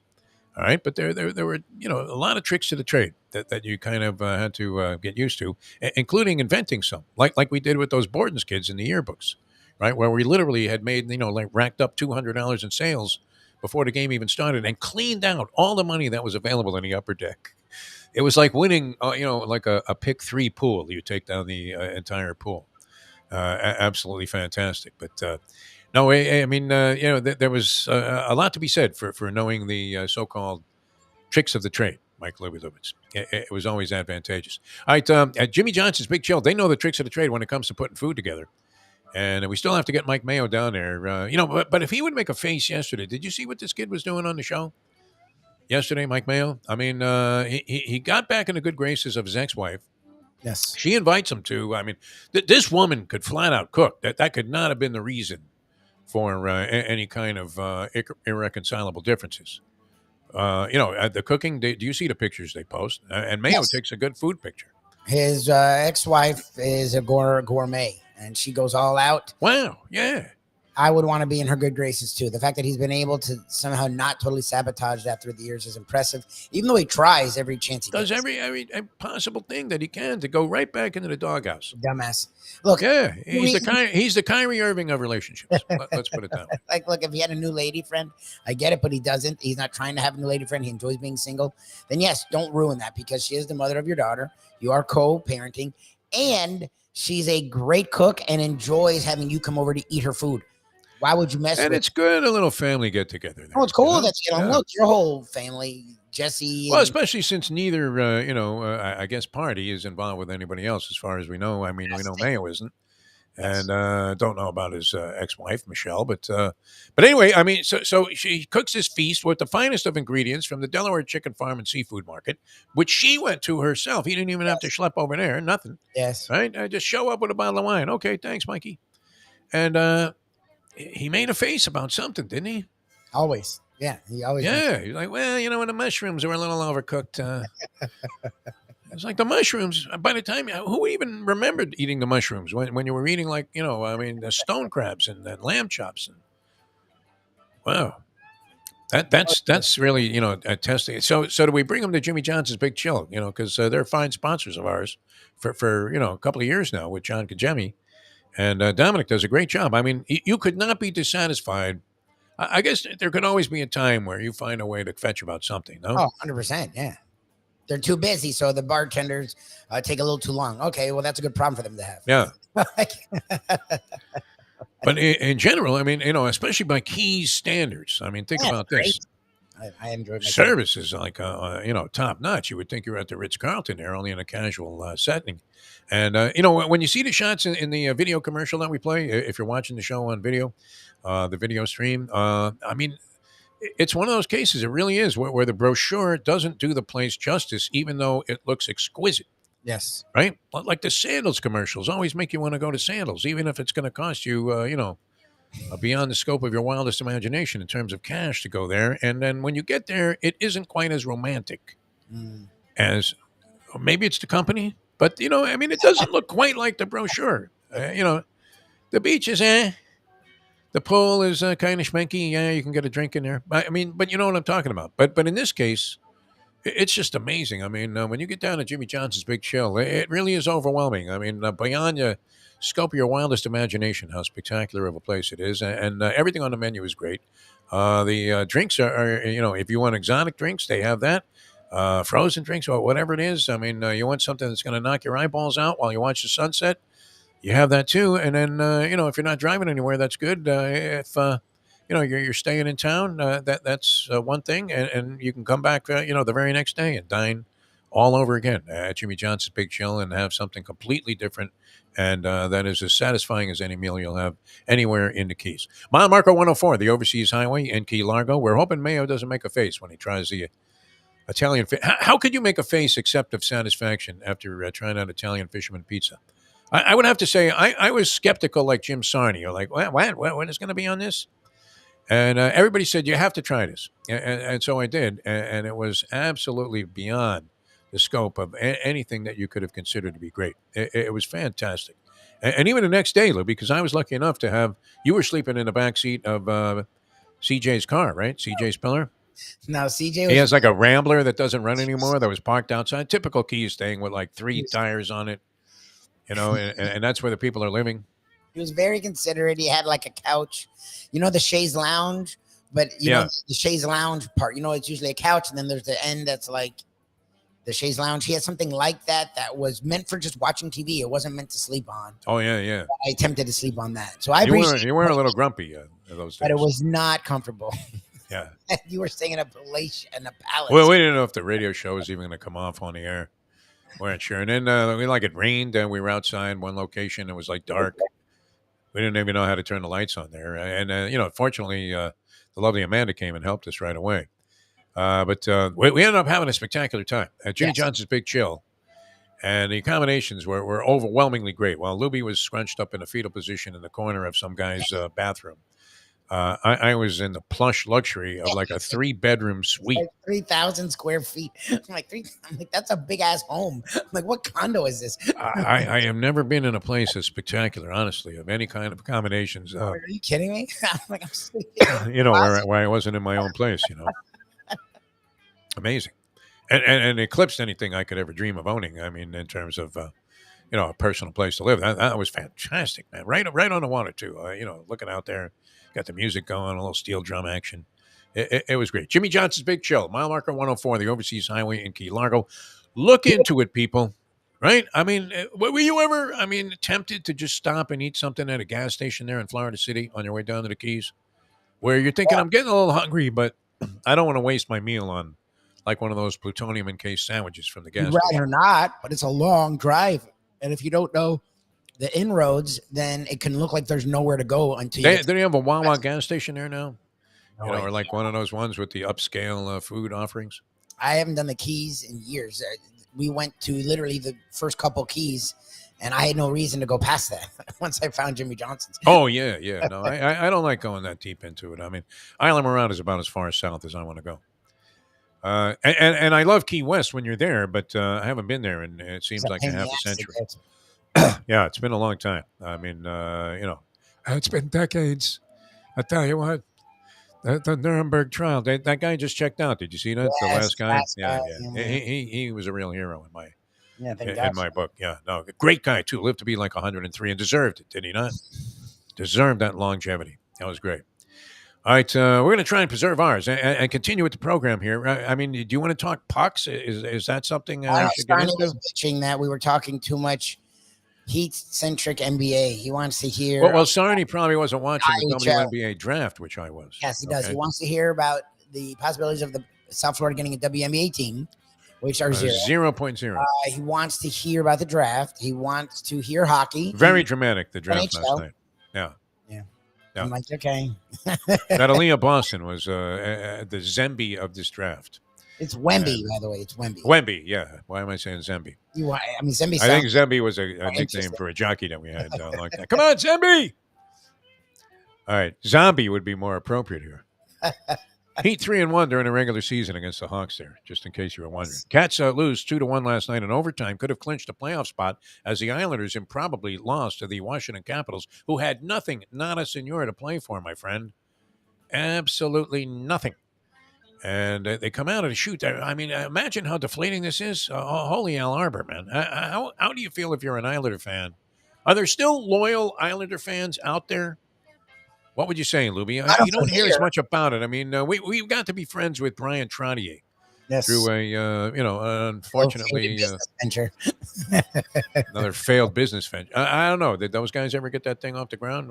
We were big at nothing. Every once in a while, I look online just because I'm so. Is there anything going on there? Is our friend still around? There hasn't been any news about it since February of last year. Not even news. What a great opening they had, though. I mean, it was a little unfortunate. There was some chaos there. It was at a Top Golf place.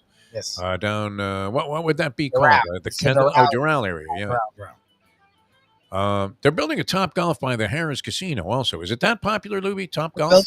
Okay, I was going to say, so that's the one. Yeah, they're building one in Pompano Beach. So I guess that's what you're talking about, yeah. Yeah, I mean, as you enter the casino, I mean, you're dodging golf balls. It's not bad enough. You're going to have to be dodging, the debit, marks on your bankroll. But and I guess it's good, right? You're hitting the ball into a net, so you don't really know where it would have gone. Would that have been in the trees, Lubie? I don't enjoy it because it doesn't account for just hitting the ball well. It's more you have these like freaking. I think the driving range is useful though, as if you're playing golf and you're going out on a course, say a couple of times a week, which I used to try to play every day, believe it or not, when I was obsessed with golf. And we wouldn't mind going around twice. We just loved it, and as horrible as we played. I never liked that. I like the range. I like the driving range. Top Golf I do not like because it scores you based on how you get it in these fucking cups. And like Shirley's mastered hitting it in the closest one that's 50 yards away, which would be a horrendous shot if you were playing golf, especially driving. But because a 50-yard drive, and she's like jumping up and down. I did it, Mike. I did it. Knows it because depending on where you get it in the cup, you get more points or less points. I don't know. It's like, I see. Okay. So and it's inconsistent the way that it scores. Like you can hit it the same place and get 8 points or get 4. So like Shirley's like mastered it, so she's really good at Top Golf, but she thinks she's good at golf. I'm like, no, your shots, I love you, suck. You suck, yeah. Golf. Like you're like her dad and I would hit these ridiculous, like 150, 200 yards to the nice place and would be on the fairway, but it's in between the two fucking big cups, so you get no points. And it's like, okay, then this isn't golf. This is Top Golf. So I'm frustrated by the game. People love it. People who are not into golf do like Top Golf. I will say that. Yeah, I mean, would you say the food was a little pricey, down there at the Doral? My problem is it's generic bar food, but at stadium prices, which is like a burger. A regular burger is like $15. Like nachos is like 11. And it's like, yeah, I mean, it was okay. We never picked up the check there. No, that was good. It's just, I'm not hating on it because you never know what the future holds. They may become a sponsor. No, I mean, that was a very ambitious project. And when we were there for that grand opening, we did the radio show. It was fantastic. Brian Trottier, the reason we brought all this up, was a personal friend of the gentleman who was running the project. And and he spent a lot of time with us there that day, as did, I mean, it was great. We had Randy Moss. Yep. Was a part of the thing. Glenn Rice. Yep. Levon was out there. So some, top guys that were involved. Now, the Top Golf had nothing to do with it. That just happened to be where these guys were doing business at an office nearby. And so they helped, a lot of their events there at Top Golf. Yes. And, it was, it was a nice place. Pompano Beach, though, I mean, in front of a casino. There must be plans for a hotel there, right? Harrah's Casino, Pompano Beach. There has to be a plan to build a hotel. Trying to rebuild the area. I mean, look, and it's not that far from where I live, so I don't mind it. Like, you live nearby there? I live like 10, 15 minutes away. We live off of Wiles and 441. Okay. That's not that far from it. Like that's all right. Outside of not the aisle. What the hell is the one over here? The Coconut. It's now called the Harrah's Casino. Oh, you're talking Seminole Coconut Creek. Coconut Creek's right by where I live. I used to venture over there after the JM Lexus Trivia Challenge. Right by JM. It's across the street from JM. Yeah. We're Yeah. a few minutes away from that. So Pompano Beach is closer to me than going to Gulfstream or going to Hialeah Park. Oh yeah, yeah. No, I mean, as much as we love all of those places, let's face it. I mean, there was a lot of fear in the industry about like proximity of casinos. But the truth is, I mean, almost. I mean, as a matter of routine, you're probably going to your closest one if the place that doesn't, it doesn't, compare very unfavorably to the, the other place. Like in other words, if you could bet the horses at the Harris Casino, as much as I love Gulfstream Park and getting out there, and I like the vibe of live racing and all of that, um, I'm going down the street. No, as opposed to especially now, I don't know what it is, but I'm not a big fan of driving on 95 anymore. I'm a good driver because I grew up driving in New York and drove for many years in Los Angeles. I think the drivers there weren't insane, but they were very aggressive. For the Aggressive. most part, New York, I mean, super aggressive. It wasn't uncommon, really, to just drive up on the sidewalk, and doing a slalom between the no parking signs as you were dodging pedestrians, and literally looking like a scene out of the Bourne Identity, something like that, where the guy's driving on some winding road in Italy, and no problem, just controls this little tiny car. Yeah, but L.A. driving was different, also very frustrating L.A. driving. But also you had to be kind of aggressive, and yet with an eye on safety if you want to do and to this point never had an accident. You come to Miami and anything can happen, man. It's just total chaos out there, from the old ladies that can't see above the dashboard to the crazy people that are shooting at each other. I mean, and when I came here, they literally were. I mean, it wasn't uncommon to see a shootout on the turnpike because it was the height of the cocaine cowboys, where you would go to the Dayland Mall and you would thought, what is a Simonese Liberation Army hold up here? What is this? It was like Waco. You're just trying to get like a dolphin bobblehead, to give to your nephew. Unbelievable. All right, we're coming back with more here in a moment. Check out Jimmy Johnson's Big Chill. You want to chill out? You want to get away from the madness? Dade County, especially. I don't know what it is, Lubie. I don't like that. People swear like they're like Miami's the best. I'm like, I hate Miami. I'm glad we have it. The minute you cross the border, I hate it. The minute I get to anywhere that's really Miami, when you pass the Golden Glades, the minute I go through and you just see traffic, it's like, oh. The Golden Glades is the dividing line, man. I mean, Trump would have built a wall there if he was just going to be a South Florida resident, and that's not because of the the demographic makeup necessarily. It's just that people all of a sudden drive crazy. Just hectic. It just stresses me out. Crazy nuts. I mean, the turn signal becomes obsolete. And, I drive anticipating that the guy near me is going to make the worst possible move of his life. Yes. Do you drive with that in mind? I mean, it's not like I'm a paranoid driver because I'm not passive aggressive, but I guess what would that be the description? No, you're just bipolar, Defo. What the fuck? Last couple years, ever since I ran over the fucking cone at 6 a.m. when there shouldn't have been a cone in the middle of the highway, I drive very I don't want a stupid accident. I don't want a dumbass accident. It happened to Shirley. She was going from 595 to the turnpike on the ramp, and some lady hit her, and she was doing weird stuff wrong. Happens too. Yeah. You got to be ready because even if you're doing nothing wrong, the person behind you may not be paying attention. So you have to be paying attention for them. It's fun on the road. My last horror recollection of driving to work when we used to go there at like 5 a.m. And I had to take like 595 in a turnpike to get to work.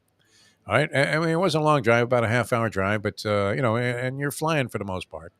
Occasional drunk on the road you had to watch out for. But at one time, I mean, they were doing some construction there around the exit we got off, that Miramar exit on the turnpike. At least that's where I got off. I think you took the same route. Did you come down the turnpike going south? Yes. And there's construction on the other side, and I'm looking, and I happen to see this. And it's funny because your instinct is to duck. But there was a rock that obviously somebody had kicked up on the other side, and it was coming towards my windshield like a meteor. And it eventually hit like bounced off the front, the hood of my car, deflected off the windshield, and, eventually fell harmlessly away and made only like a slight dent. But when that thing hit the windshield, you're like, my God, it's over. I am going to get hit in the head by a coconut. My God.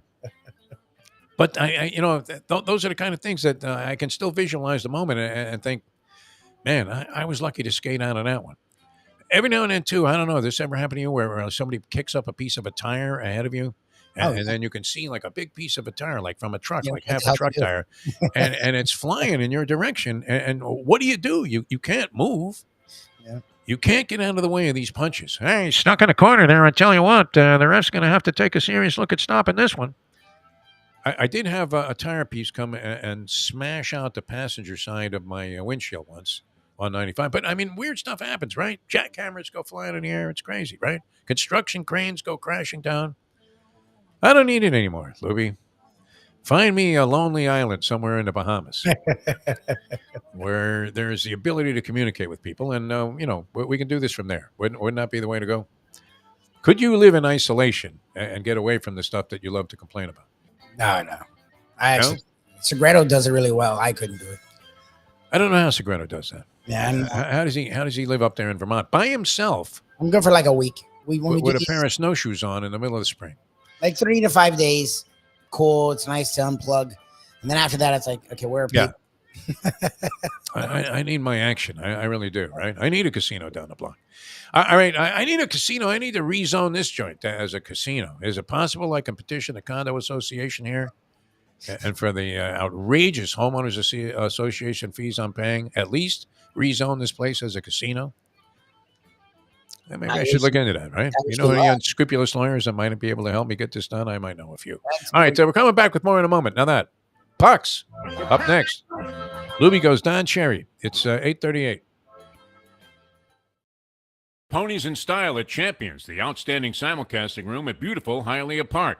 Yes, the grand old lady of thoroughbred racing has never been more vibrant, and you can wager on the races from the top tracks around the country while enjoying a cocktail at the Brass Rail Bar or any of the fine food served throughout the facility. If poker is your game, you're covered in Style, and you can play all your favorite Vegas-style games, including blackjack, craps, and roulette, in Hialeah Park's sizzling hot casino. Get a player's card when you walk through the door for all kinds of generous amenities, including our favorite, free play, when you come out to the ultimate casino and entertainment destination, Hialeah Park. These days, we're all looking for comfort anywhere we can find it. Thank goodness for Landlubbers Raw Bar and Grill in the Plantation location, because they are making sure you are as comfortable as possible. First of all, they're not only open for delivery and pickup. All you have to do is go to landlubbersbarandgrill.com for both pickup and free delivery. Their hours have changed a little bit. Monday through Thursday from 3:30 to 10, and Friday, Saturday, and Sunday from 11:30 to 10. You're going to have the best wings in the world. You're going to have a great burger. You're going to have their amazing soups. Again, Landlubbers, Raw Bar, and Grill. It's nice and easy. Just go to landlubbersbarandgrill.com for both your pickup and free delivery. Thank goodness for Landlubbers for making you always feel right at home. Hear me. I am your new president. From this day on, the official language of San Marcos will be Swedish. Silence. In addition to that, all citizens will be required to change their underwear every half hour. Underwear will be worn on the outside so we can check. Furthermore, all children under 16 years old are now 16 years old. What's the Spanish word for straitjacket? Power has driven him mad. Welcome back to the Defo Show. That was the Ron DeSantis acceptance speech. He's going to be the Republican nominee for the 2024 presidential campaign. And senior citizen Joe Biden will go against the young gun from the Republican Party here, and we'll see who comes out on top. Wow. I mean, the more you play that clip, Louie, I remember the day that I mentioned that to you. You were like, what are we going to do that for? You're an idiot. This movie's from like the 70s. How can it be relevant now? A stupid movie. It was a stupid movie. And Woody Allen is, a movie. sexual freak. He's a deviant. He's a deviant. I mean, he's a deviant, but I thought it was like just old. I'm like, why were we playing things from the 70s? And then I remember listening to the clip going, that's it. Yeah, I mean, it really is.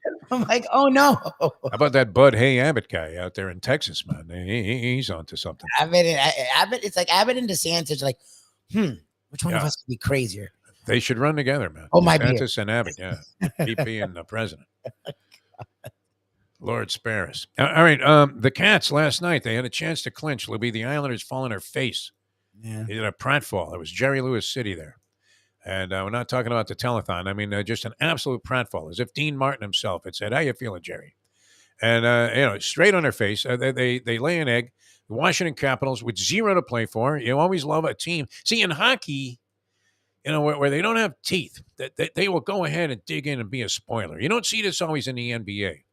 You would have to say the overall constitution in terms of toughness and, you know what, go bleep yourself, is much more prevalent in hockey than it is in the National Basketball Association or even, I don't know, even in the National Football League. Is that not true?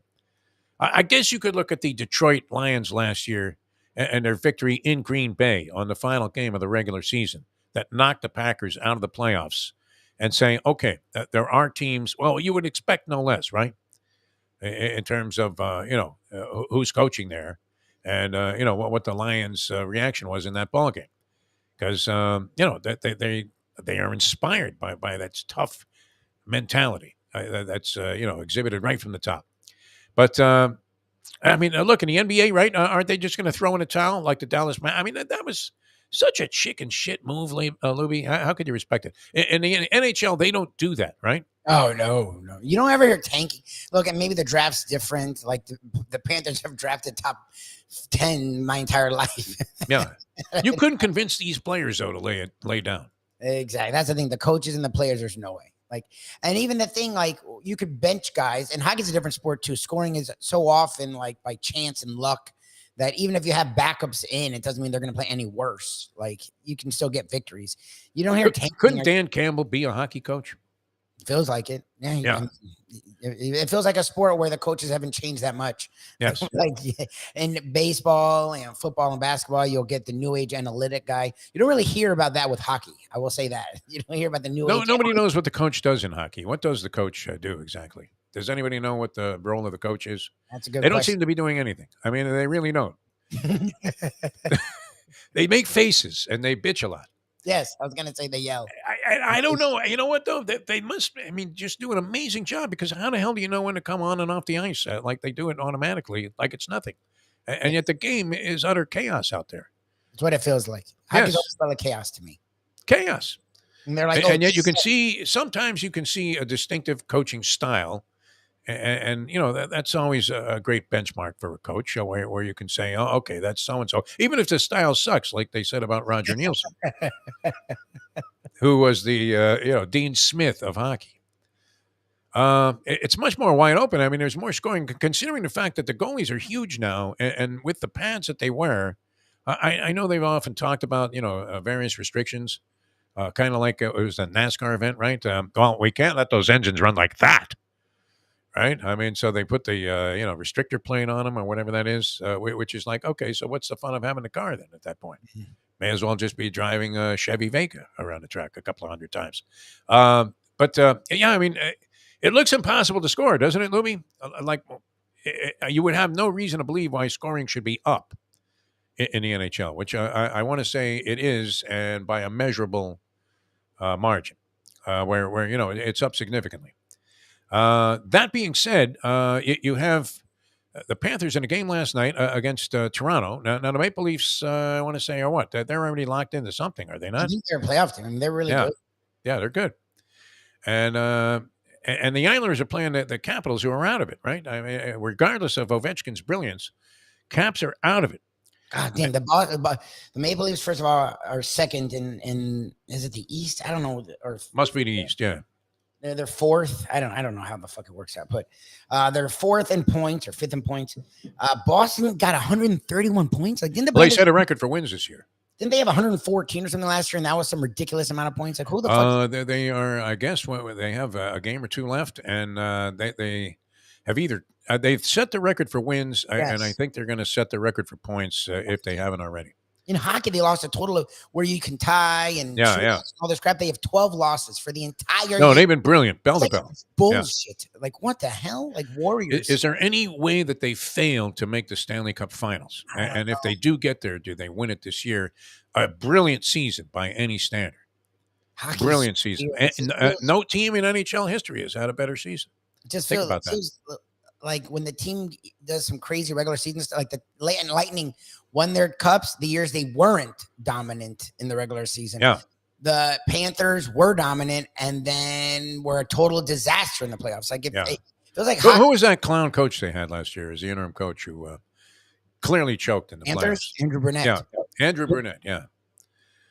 And then they brought in this Maurice Richard guy who, I mean, we didn't know what to make of him until recently. And it still might not work out because they managed under, with a golden opportunity to go ahead and clinch a playoff spot with the Islanders. And they had to see that on the scoreboard. The Islanders were down 2-0 like in the first minute of their game. You know they had to put that up there somewhere, no?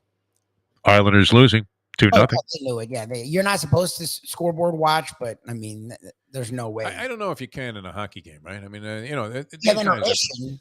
You have intermission. Like at intermission, you're checking the score. I find that hard to believe that the coach. By the way, guys, the Islanders are down. They're getting trounced. Well, I mean, I'm saying that's the coaches are yelling, "Don't worry about the scoreboard," as the coaches are looking at the fucking scoreboard. Yeah, right. They're giving out the score. They have scorecards. 100%. I mean, there's no disgrace in losing that game last night. They lost it in overtime. Tavares with an overtime goal. Jim Sarney saying that Alex Lyon, who's been sensational, should have come out and maybe challenged this guy. I don't know. I don't know. To me, like when a guy's skating in with that much wide open ice, that this was not even like the shootout. This was even worse than that because there was still a Florida game. There's zero defense for the Florida Panthers. I mean, they just got caught. I like that 3-on-3 overtime to decide it. Because they go for it, and there's a pretty good chance it will end there. And I was not a big fan of the shootout. I hate the shootout. I hate it. Ending the shootout, and you're having way less shootouts. So that's good. They should with the game. So I don't mind it. It's a lot more wide open. It's a lot more fun. It's fun, yeah. I mean, if you're going to stay an extra 5 minutes, let's see something wide open, right? Yep. Where the team that has the puck is putting a lot of pressure on the goalie, and then all of a sudden, a shot goes over the net, hits off the boards, kicks out to almost the blue line, and the other team's on a breakaway. Yep. And you're like, wow. I mean, you really have to, just get right to it.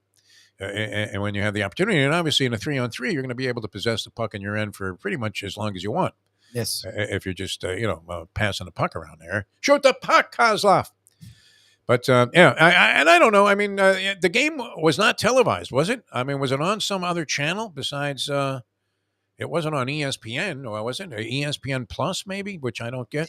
It might have been ESPN Plus because he's talking about ESPN announcers, and I don't think it was on ESPN. So it must have been. It was not. No, because they had the WNBA draft on ESPN. That's how I ended up catching a few minutes of that thing because I was thinking, let me see what this is all about because I'm not a big WNBA fan. I have nothing against it. I mean, it's great if you enjoy it. That's fine with me. Women's basketball, I think, has made overall in terms of public interest, has made big strides, has it not? I mean, regardless of the condition of that, where the Angel Reese story probably got more play than the actual championship, where she's sort of taunting this Caitlin Clark, who was a great player at Iowa this year, but Clark had done some of that.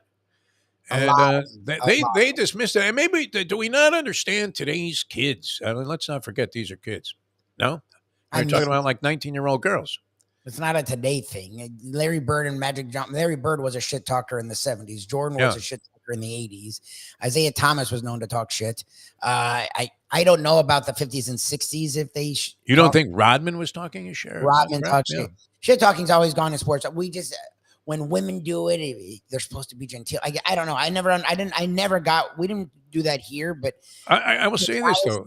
Yeah, go ahead, Lubie. It became a firestorm around the sports world, and I didn't get it. Like I didn't care at all about it from either way.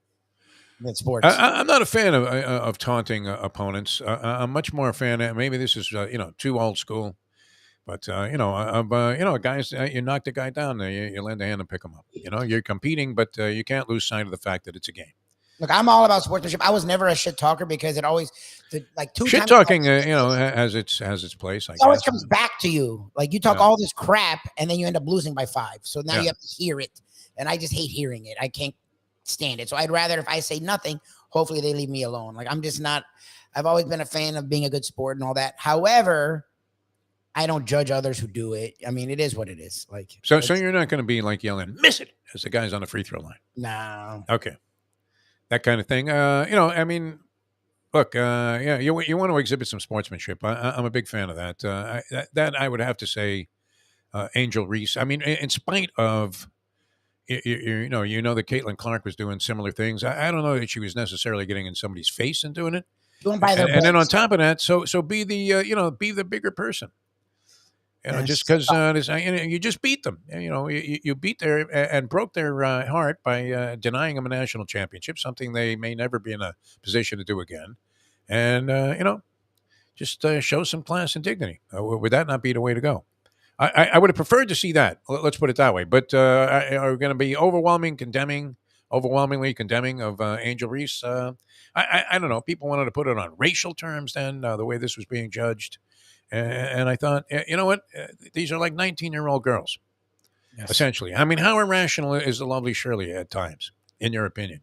She's not 19, thank God. Right. But I mean, if we want to do that, it sounds sexist, but yes, women overall can be irrational. I don't. By think our standards, they're irrational. Yeah, by their standards, they're fine. They're making perfect sense. 100%. I don't think this was. I mean, I think Reese was a little aggressive with it, which I like. She followed her around the court. Yeah, I mean, it was overdone. I mean, I was not a fan of it. I would rather have seen her shake her hand. I really would. I wouldn't mind her doing it like once to like the crowd and then calling it like. But again, I didn't even in the what she did. I didn't care. Yeah, that's how she chose to celebrate it.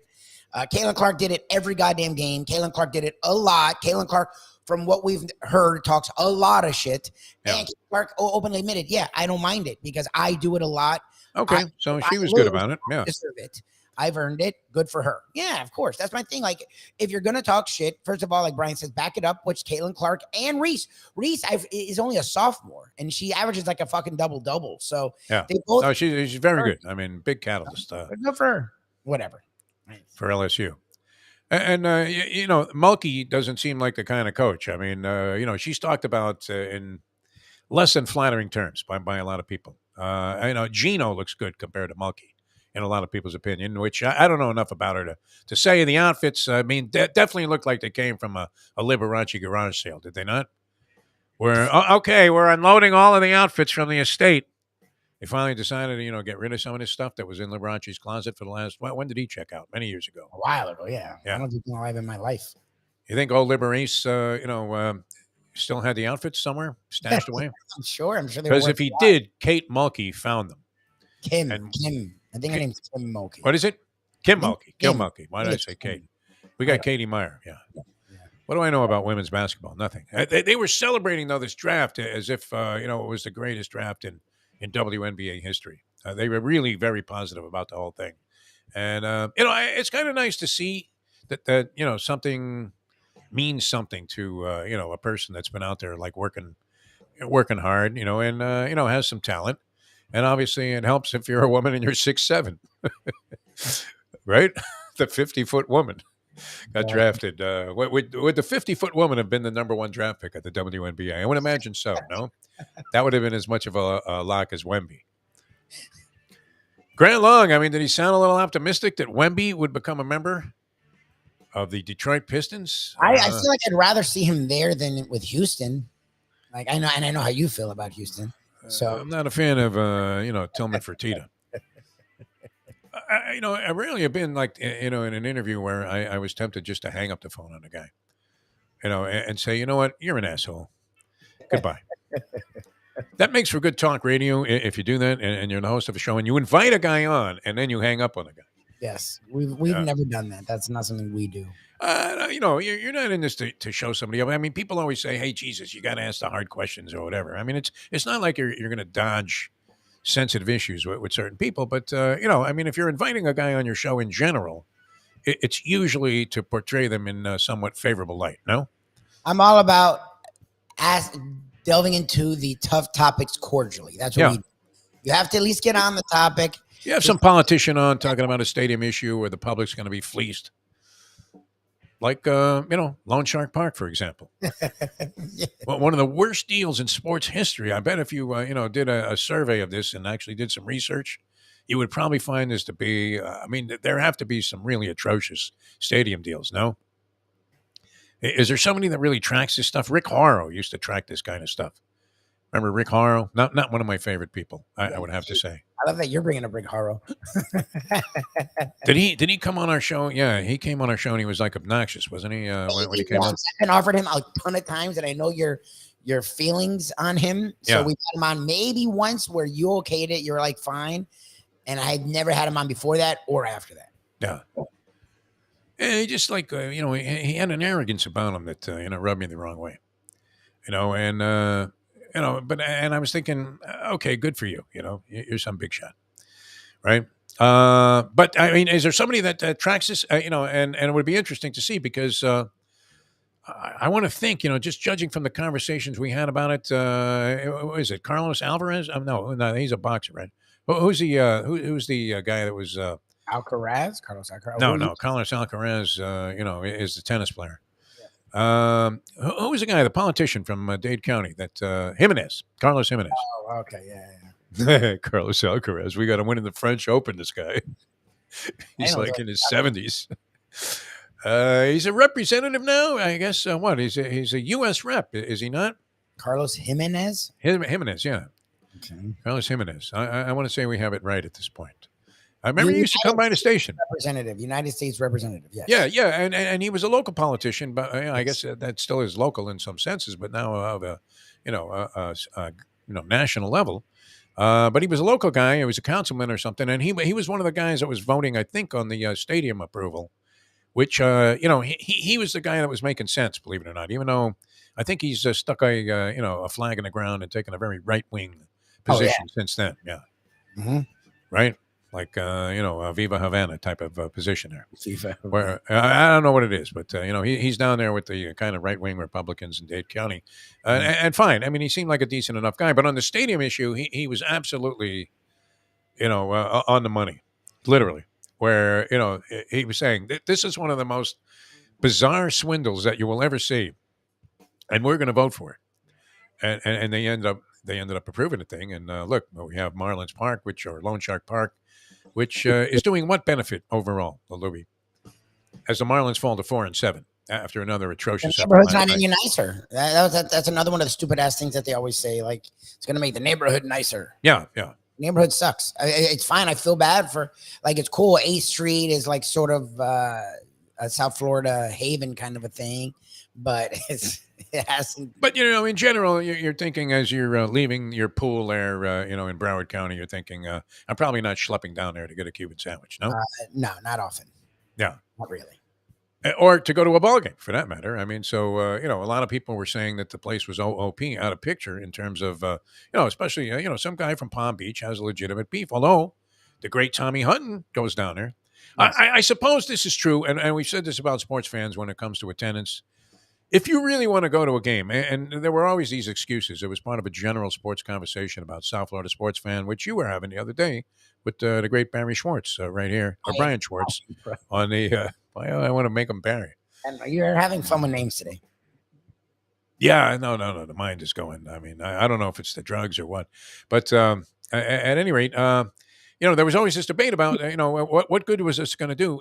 If you're going to coming from Palm Beach, or there's so many alternatives to going to a Marlin game. That's part of the stuff that they're battling. You could go kite surfing or fishing or whatever. And while all that's true, if you really want to go to a ball game as a sports fan, you're going to find a way to go. Are you not? I mean, if the Marlins were such a compelling story, and they had sort of ingratiated themselves into the psyche of the fan base down here, where you were thinking, man, that looks like fun, you would go no matter what. Would you not, Lubie? I mean, you could make accommodations even if you were coming from Palm Beach. You would leave at 3:00 in the afternoon. I mean, they do for the Heat. It's not just a Miami-based team, Miami-supported team. It's in the heart of Miami. It is far as hell from Broward, and I can't even imagine making the drive from Palm Beach. And they get supporters from all over. So it has been proven that if you don't just jerk with us every year, we will support you. Whether we're good or bad fans, I'm not getting into that argument again. Brian's allowed his opinion. But there is a franchise that over the last 25 to 30 years has been supported. They're the top 3 We're 4 in attendance every year, Mike, with the Heat. Ever since Riley's come here to now, even the years where they were down, even the years where they've struggled, they get support every year. So Riley gave him a measure of respect you were hoping that Jeter would give to the Miami Marlins. No, and that was the thing, is the Marlins have never had continuity, never had consistency, and we ask for that. I don't know if other cities do. Maybe they don't. We do. Maybe that's what makes us shitty fans, is we don't want to just automatically trust you. You've burned us once, twice, whatever. We're gonna wait to see. And the Marlins are the kings of that. all right. Well, we'll see. I mean, and we'll find out if the Panthers can prevail in the next week also, as they now have one game left to play. Seem to hold. I would think. I'm going to bet that they make the postseason. And if they do, are they not like at least a somewhat legitimate commodity in there as, a team that, as Brett Tusser was saying, if you're one of the top tier teams in the Eastern Conference, you don't necessarily want to have the Panthers as your first round matchup because they can be very tough. Look, it's why I want them. I've gotten into it so much the last 2 weeks. They've turned it on at just the right time in a way the Heat didn't. That they're the kind of team, like, remember the Kings that year, the Vegas Knights that year, like, they're the kind of team that, yeah, their seeding's not great, but they're playing really well right now. So it's like, if they can get in, who knows what they'll be. That's why it's like, shit, just get there. Come on, guys, just get there. Because if they can get there, it feels like they can do some damage this year.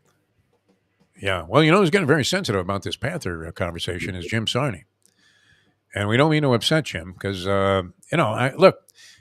I think that, the momentum that they have going in, even with this overtime loss to Toronto, I mean, that was after a 6-game winning streak, and it's a 2-1 loss. So they do come into the postseason if they do get there, which it looks like they probably will, in spite of, unfortunately not being able to lock up that spot last night with a win, with a gargantuan, rolling momentum in their favor as compared to any other time of the season. So. Yes. So if you wanted to get hot at the right time, and he seemed to be digging it, and there seems to be more chemistry there in terms of what they need to do to win. So we'll see. Hopefully they'll be able to clinch it. Heat Hawks tonight. Are you laying the 4 and a hook, Lubie? Did you ever come to a conclusion on that? Yes. Every time I ask you, you act like you're about to consider eating matzah after Passover and just continue to finish off the box. I said you could go back to having a nice piece of rye bread, my friend. I said yes, just not confident. All right. All right. Very exciting being with you today. I really enjoyed it. Thanks so much. Defo on 5 Reason Sports Network. I see sunshine out there. Yes, it's interesting. Sunshine. My goodness. In the sunshine of your love. Speaking of sunshine of your love, Mike Mayo, the lunchbox today, 12 o'clock. And wow, that is a dangerous development, Lubie, that Tom Tanazzini of Tom's Louisiana Kitchen is moving his tack south for a much larger number of days, and is going to be at that Anchors Away dive bar, which every time I ask Mayo where it is, he goes, yeah, you got to GPS it. It's like, where is it, man? Just tell me. I mean, he says it's close to Federal Highway and Hillsborough, which is not far enough away. I mean, this guy's got the best. You feel like you're in New Orleans when you eat this food, do you not, Mike Lubie Lubitz? Oh, no, it's not even as close as you could come. You feel like you're in New Orleans when you eat this man's food. He's a New Orleans chef. He cooked in New Orleans for like decades. So he gets the ingredients from there and the whole thing, man. He really knows what he's doing. It's 100% New Orleans food, and you are well anxious because it's even closer to you than me. Yeah. So I can see you going more often. It's still a little drive for me. Yeah. But it's like 20 minutes as opposed to 45 an hour. So I will definitely be getting down there this weekend. I don't know if I'll be going there 2 or 3 times this week. Stock up on the gumbo and the jambalaya, man. Now, those are 2 staples of the menu. Wow. Oyster shrimp po' boy. I like when they do the 50-50. I haven't had that. Oh, man. He says he does that. And the grilled oysters. Again, I haven't had that in forever, and he does that really well as well. If he has that lasagna that he makes with the crepes, whew, off the chart. All right, that's a plug for our buddy Tom Tanazzini. Yeah, he's great. I believe he might have been there yesterday, and he's going to be there like Thursday, Friday, and Saturday. Saturday, Sunday, he's going to be there. So. Oh, cool. That's the Anchors Away dive bar. You know what? I'm trying to go in the other direction weight-wise, trying to get in shape for my birthday after, a real treacherous period of time here in terms of being compromised by bizarre injury, including this undiagnosable, it's very detectable, problem that I'm having there with. Could it be from too much of a certain activity, Lubie? Is that what happened? Is that the punishment that God has bestowed upon me? I don't even want to That get I will never be able to use my right hand again after this any further. But how many years, man? If I'm going to hit 72, that's at least, that's like 60 years of masturbation there.